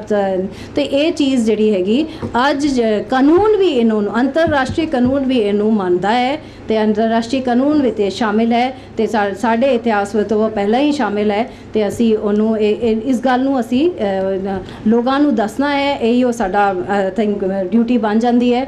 ਤੇ ਇੱਕ ਹੋਰ ਜਿਵੇਂ ਜਦੋਂ ਅਨੰਦਪੁਰ ਸਾਹਿਬ ਦੀ ਲੜਾਈ ਹੋਈ ਉਸ ਵਿੱਚ ਵੀ ਅਸੀਂ ਜਾਣਦੇ ਹਾਂ ਕਿ ਕਿਵੇਂ ਗੁਰੂ ਗੋਬਿੰਦ ਸਿੰਘ ਸਾਹਿਬ ਨੇ ਜਿਹੜੇ ਸਾਰੇ ਜਿਹੜੇ ਲਾਸਟ ਰਾਈਟਸ ਹੈਗੇ ਨੇ, ਅੰਤਿਮ ਸੰਸਕਾਰ ਜਿਹੜੇ ਸੋਲਜਰਸ ਸੀ ਉਹਨਾਂ ਨੇ ਕਰਵਾਏ ਕਿ ਜਿਸ ਰਿਲੀਜਨ ਨੂੰ ਫੋਲੋ ਕਰਦੇ ਨੇ ਉਸ ਰਿਲੀਜਨ ਦੇ ਹੋਣੇ ਚਾਹੀਦੇ ਨੇ। ਤੇ ਇਹ ਵਾਲੀ ਰਾਈਟ ਵੀ ਅਸੀਂ ਹੁਣ ਔਰ ਤੁਸੀਂ ਦੇਖੋ ਕਿ ਸਿੱਖਾਂ ਦਾ ਕੰਡਕਟ ਕਿੰਨਾ ਉੱਚਾ ਸੀ।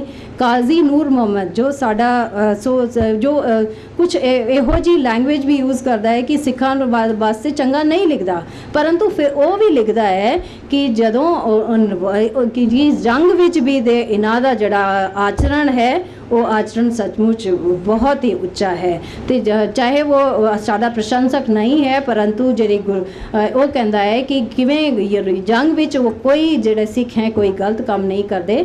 ਤੇ ਇਹ ਸਾਰੀ ਜਿਹੜੇ ਰਾਜਨੀਤਿਕ ਅਧਿਕਾਰ ਹੈ ਰਾਸ਼ਟਰੀ ਕਾਨੂੰਨ ਵਿੱਚ ਤੇ ਅੰਤਰਰਾਸ਼ਟਰੀ ਕਾਨੂੰਨਾਂ ਵਿੱਚ ਅਸੀਂ ਇਹਨਾਂ ਨੂੰ ਸ਼ਾਮਿਲ ਕੀਤਾ ਹੈ। ਤੇ ਸਾਡੇ ਜਿਹੜੇ ਟ੍ਰੈਡੀਸ਼ਨ ਵਿੱਚ ਇਹ ਸਾਰੇ ਪਹਿਲੇ ਹੀ ਸਾਨੂੰ ਨਜ਼ਰ ਆਉਂਦੇ ਨੇ। ਇੱਕ ਹੋਰ ਜਿਹੜੇ ਐਸਪੈਕਟ ਹੈ ਰਾਈਟਸ ਦਾ, ਜਿਹੜੇ ਆਰਥਿਕ ਅਧਿਕਾਰ ਹੈ ਤੇ ਆਰਥਿਕ ਅਧਿਕਾਰਾਂ ਦਾ ਵੀ ਕਿਵੇਂ ਮਤਲਬ ਅਸੀਂ ਸਾਰੇ ਹੈ ਕਿ ਸਾਰਾ ਕੁਝ ਅਸੀਂ ਗੁਰਬਾਣੀ ਵਿੱਚ ਸਾਨੂੰ ਸਾਰੇ ਹੀ ਜਵਾਬ ਮਿਲ ਜਾਂਦੇ ਨੇ।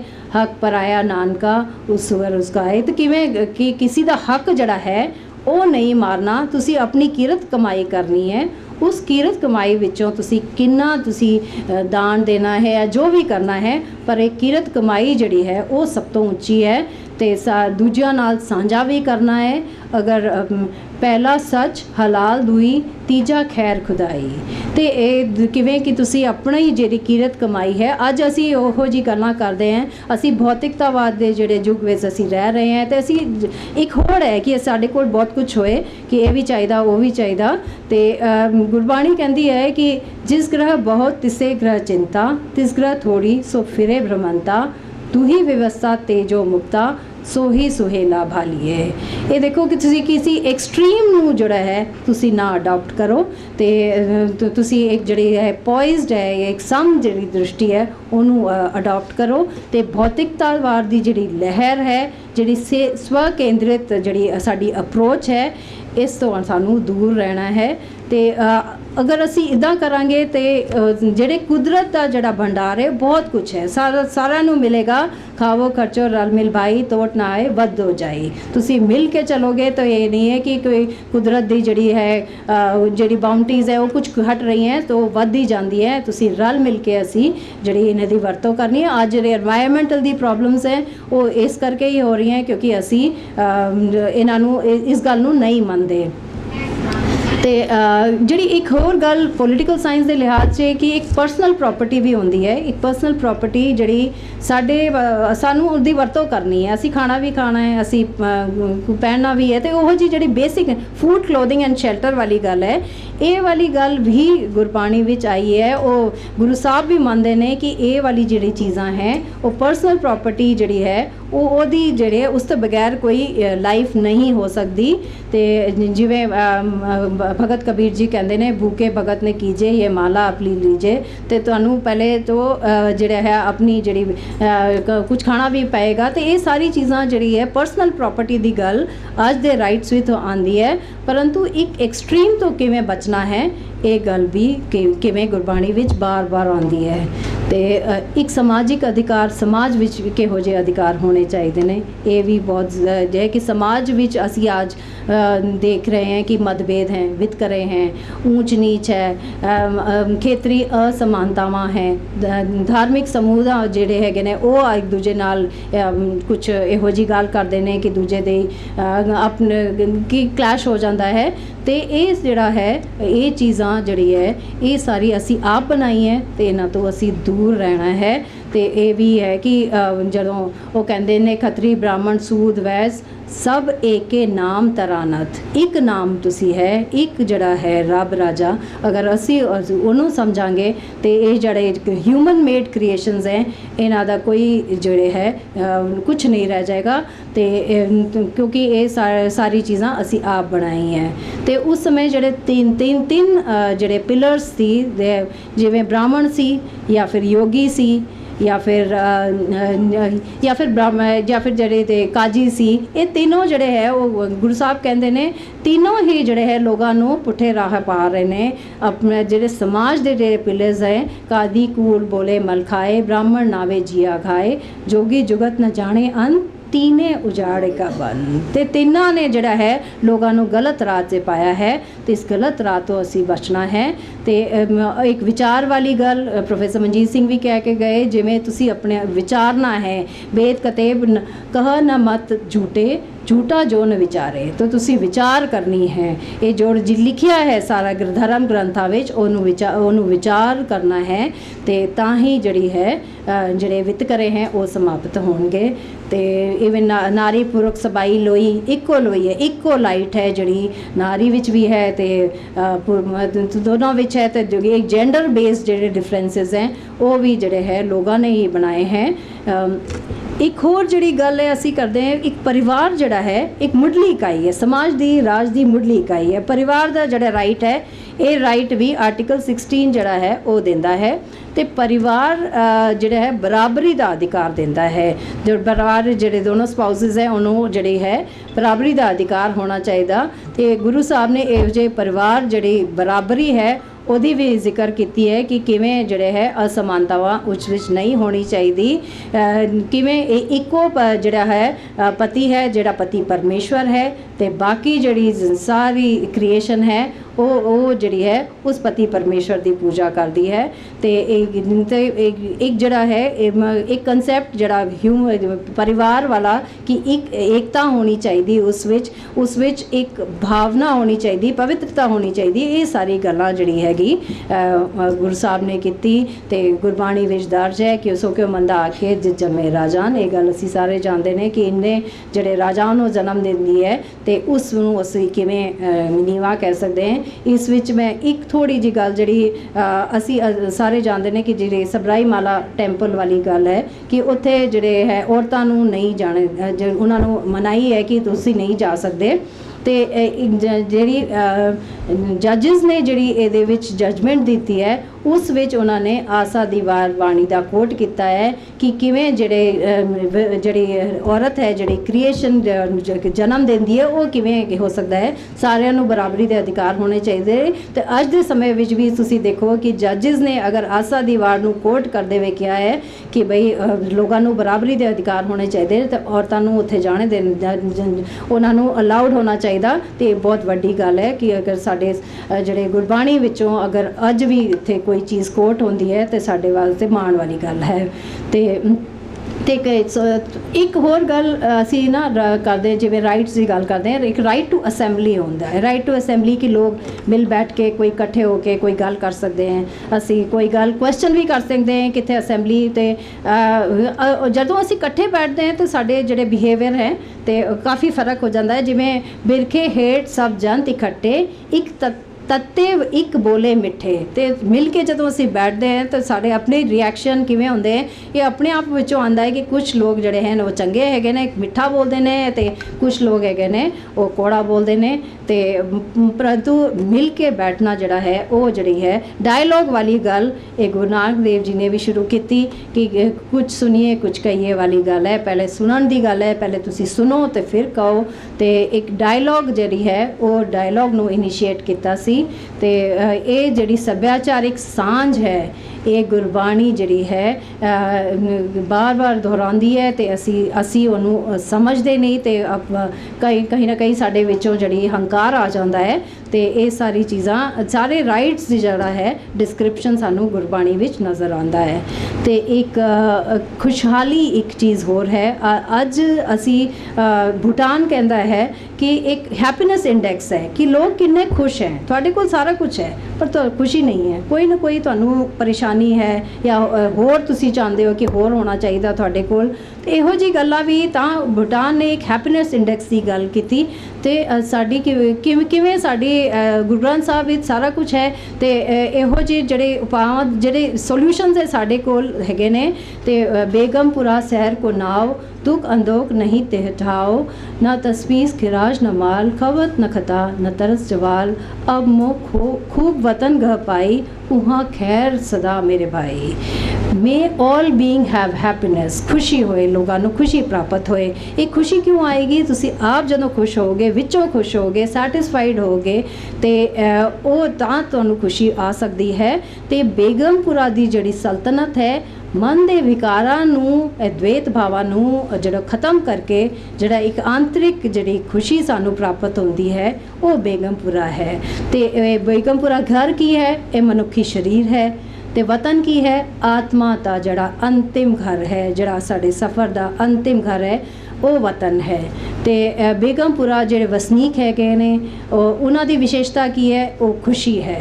ਇੱਕ ਖੁਸ਼ੀ ਦੁਆਰਾ ਦਰਸਾਇਆ ਗਿਆ ਹੈ ਕਿ ਸਭ ਉੱਥੇ ਖੁਸ਼ ਹੈ, ਪੂਰੀ ਤਰ੍ਹਾਂ ਸੰਤੁਸ਼ਟ ਵੀ ਹੈ, ਆਧਿਆਤਮਿਕ ਤੌਰ ਤੇ ਸੰਤੁਸ਼ਟ ਹੈਗੇ ਨੇ। ਇੱਕ ਅਧਿਆਤਮਿਕ ਗੱਲ ਵੀ ਇਸ ਵਿੱਚ ਆਉਂਦੀ ਹੈ ਕਿ ਤੁਸੀਂ ਜਿਹੜੀ ਹੈ ਉੱਥੇ ਜਿਹੜੇ ਪਾਤਸ਼ਾਹੀ ਕਹਿੰਦੀ ਹੈ ਕਾਇਮ ਦਾਇਮ ਸਦਾ ਪਾਤਸ਼ਾਹੀ, ਜਿਹੜੀ ਗੋਡ ਦੀ ਜਿਹੜੀ ਹੈ ਜਾਂ ਪਰਮੇਸ਼ਵਰ ਦੀ ਜਿਹੜੀ ਹੈ ਉਹ ਹਮੇਸ਼ਾ ਜਿਹੜੀ ਕਾਇਮ ਰਹਿਣ ਵਾਲੀ ਜਿਹੜੀ ਸੱਤਾ ਹੈ ਬੇਗਮਪੁਰਾ ਵਿੱਚ ਹੁੰਦੀ ਹੈ। ਤੇ ਇਸ ਕਰਕੇ ਜਿਹੜੇ ਅਸੀਂ ਬੇਗਮਪੁਰਾ ਸਭ ਤੋਂ ਉੱਚੀ ਅਧਿਆਤਮਿਕ ਅਵਸਥਾ ਨੂੰ ਵੀ ਅਸੀਂ ਕਹਿੰਦੇ ਹਾਂ ਕਿ ਜਿੱਥੇ ਇੱਕ ਨਿਰੰਤਰ ਅਭਿਆਸ ਦੁਆਰਾ ਅਸੀਂ ਇਹਨੂੰ ਪ੍ਰਾਪਤ ਕਰ ਸਕਦੇ ਹਾਂ। ਤੇ ਇਸ ਕਰਕੇ ਅਸੀਂ ਸਮਝਦੇ ਹਾਂ ਕਿ ਗੁਰੂ ਗ੍ਰੰਥ ਸਾਹਿਬ ਵਿੱਚ ਜਿਹੜੇ ਸੋਸ਼ਲ ਰੀਕਨਸਟਰਕਸ਼ਨ ਹੈ, ਕਿਉਂਕਿ ਅਸੀਂ ਅੱਜ ਸਾਰੇ ਚਾਹੁੰਦੇ ਨੇ ਕਿ ਸਮਾਜ ਵਿੱਚ ਕੁਝ ਗਲਤ ਹੋ ਰਿਹਾ ਹੈ, ਰਾਜ ਵਿੱਚ ਕੁਝ ਗਲਤ ਹੋ ਰਿਹਾ ਹੈ, ਸਾਨੂੰ ਉਹਨੂੰ ਚੇਂਜ ਕਰਨਾ ਹੈ। ਤੇ ਸੋਸ਼ਲ ਰੀਕਨਸਟਰਕਸ਼ਨ ਦਾ ਇੱਕ ਬਹੁਤ ਖੂਬਸੂਰਤ ਜਿਹੜਾ ਹੈ ਐਗਜ਼ਾਮਪਲ ਹੈ। ਸਾਰਾ ਕੁਝ ਸਾਡਾ ਗੁਰਬਾਣੀ ਜਿਹੜੇ ਹੈ ਗੁਰੂ ਗ੍ਰੰਥ ਸਾਹਿਬ ਵਿੱਚ ਸਾਨੂੰ ਨਜ਼ਰ ਆਉਂਦਾ ਹੈ, ਅਨੁਭਵ ਕੀਤਾ ਜਾ ਸਕਦਾ ਹੈ। ਤੇ ਇਹ ਜਿਹੜੇ ਨੈਤਿਕ ਨਿਯਮ ਹੈ ਇੱਕ ਸਰੋਤ ਵਜੋਂ ਕੰਮ ਕਰ ਸਕਦੇ ਨੇ ਤੇ ਤਾਂ ਸਾਨੂੰ ਗੁਰਬਾਣੀ ਨੂੰ ਜਾਂ ਗੁਰੂ ਗ੍ਰੰਥ ਸਾਹਿਬ ਨੂੰ ਪੜ੍ਹਨਾ ਚਾਹੀਦਾ ਤੇ ਅੱਜ ਦੇ ਜਿਹੜੇ ਕਨਸੈਪਟ ਹੈ ਉਹਨਾਂ ਨੂੰ ਸਮਝ ਕੇ ਉਹਦੇ ਨਾਲ ਅਸੀਂ ਜੋੜ ਕੇ ਅਗਰ ਮੇਰਾ ਮੰਨਣਾ ਹੈ ਕਿਉਂਕਿ ਮੈਂ ਕਾਲਜ ਦੀ ਹਾਂ ਤੇ ਮੈਂ ਬੱਚਿਆਂ ਨੂੰ ਇਹ ਦੱਸਣਾ ਚਾਹੁੰਦੀ ਹਾਂ ਕਿ ਜਿਹੜੇ ਅੱਜ ਦੇ ਕਨਸੈਪਟਸ ਹੈ ਉਹ ਕਿਵੇਂ ਸਾਨੂੰ ਗੁਰਬਾਣੀ ਵਿੱਚ ਨਜ਼ਰ ਆਉਂਦੇ ਨੇ ਤੇ ਉਵੇਂ ਕਿਵੇਂ ਉਹਨਾਂ ਨੂੰ ਇੰਟਰਪ੍ਰੈਟ ਕਰਦੇ ਅੱਜ ਦੇ ਸਮੇਂ ਦੇ ਲੋੜ ਦੇ ਮੁਤਾਬਿਕ ਸਾਨੂੰ ਉਹਨਾਂ ਨੂੰ ਦੱਸਣਾ ਹੈ, ਸਾਨੂੰ ਜੋੜਨਾ ਹੈ। ਔਰ DSGMC ਦਾ ਇਹ ਉਪਰਾਲਾ ਕਿ ਉਹ ਕਿਵੇਂ ਕਿ ਲੋਕਾਂ ਨੂੰ ਜੋੜ ਰਹੇ ਨੇ, ਸੰਗਤ ਨੂੰ ਜੋੜ ਰਹੇ ਨੇ। ਮੇਰੀ ਵੀ ਬਹੁਤ ਖੁਸ਼ਕਿਸਮਤੀ ਹੈ ਕਿ ਤੁਸੀਂ ਮੈਨੂੰ ਬੁਲਾਇਆ ਤੇ ਮੈਂ ਜਿਹੜਾ ਪੋਲੀਟੀਕਲ ਸਾਇੰਸ ਦੇ ਲਿਹਾਜ਼ ਨਾਲ ਜਿਹੜੇ ਕੁਝ ਕਨਸੈਪਟ ਸੀ ਉਹਨਾਂ ਨੂੰ ਜਿਹੜੇ ਗੁਰਬਾਣੀ ਕਹਿੰਦੀ ਹੈ ਉਹ ਥੋੜੀ ਕੋਸ਼ਿਸ਼ ਕੀਤੀ ਹੈ ਤੇ ਭੁੱਲ ਚੁੱਕੇ ਦੀ ਖਿਮਾ ਤੇ ਵਾਹਿਗੁਰੂ ਜੀ ਕਾ ਖਾਲਸਾ ਵਾਹਿਗੁਰੂ ਜੀ ਕੀ ਫਤਿਹ।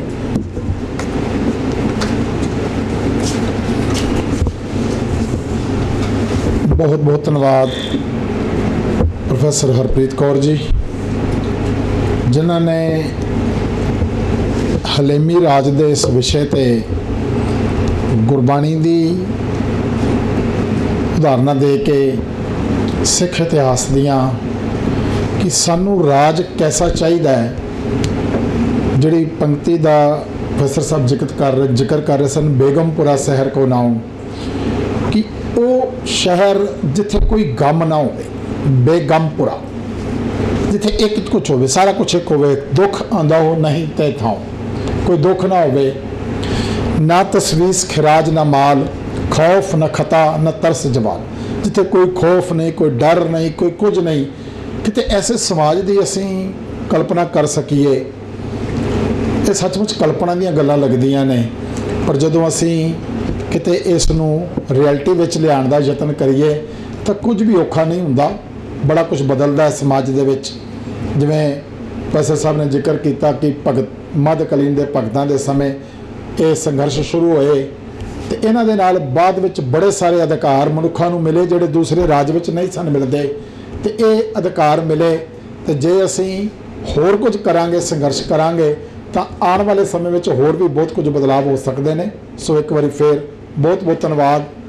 ਮੈਂ ਬੇਨਤੀ ਕਰਾਂਗਾ ਭੈਣ ਜੀ ਦਵਿੰਦਰ ਕੌਰ ਜੀ ਨੂੰ, ਜਿਹੜੇ ਪੰਜਾਬੀ ਵੀ ਇੱਥੇ ਪੜ੍ਹਾ ਰਹੇ ਨੇ, ਉਹ ਪ੍ਰੋਫੈਸਰ ਸਾਹਿਬ ਨੂੰ ਆਨਰ ਕਰਨਗੇ ਗੁਰਮਤਿ ਕਾਲਜ ਵੱਲੋਂ। ਗੋਲਡੀ ਵੀਰ ਜੀ ਨਾਲ ਆਉਣਗੇ, ਚੇਅਰਮੈਨ ਸਾਹਿਬ।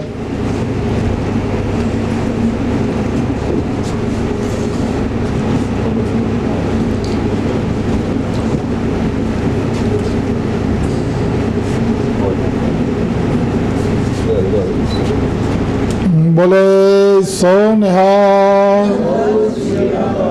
ਇੱਕ ਵਾਰੀ ਫੇਰ ਬਹੁਤ ਬਹੁਤ ਧੰਨਵਾਦ ਪ੍ਰੋਫੈਸਰ ਹਰਪ੍ਰੀਤ ਕੌਰ ਜੀ ਦਾ। 1 ਮਿੰਟ ਲਈ ਵੀਰ ਹਰਪ੍ਰੀਤ ਸਿੰਘ ਜੀ ਨੇ ਕੋਈ ਗੱਲ ਕਰਨੀ, ਉਸ ਤੋਂ ਬਾਅਦ ਗੋਲਡੀ ਜੀ ਧੰਨਵਾਦ ਕਰਨਗੇ, ਫਿਰ ਆਪਾਂ ਸਾਰੇ ਲੰਗਰ ਛਕਣ ਲਈ ਜਾਵਾਂਗੇ। ਵੀਰ ਹਰਪ੍ਰੀਤ ਸਿੰਘ।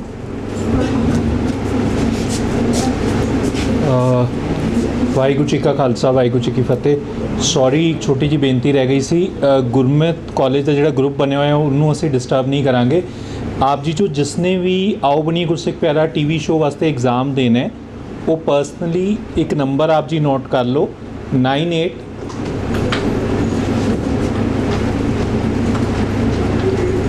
ਮੈਂ ਦੁਬਾਰਾ ਦੁਹਰਾ ਰਿਹਾ ਜੀ, 9873200740।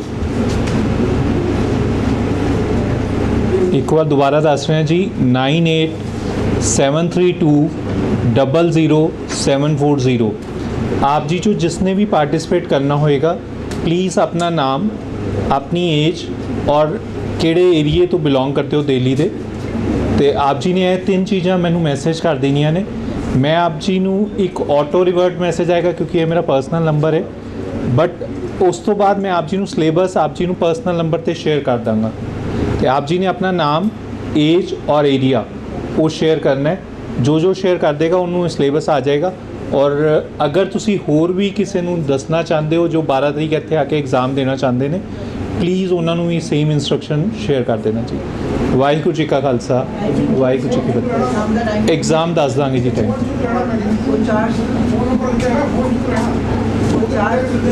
दिल चुप नहीं है।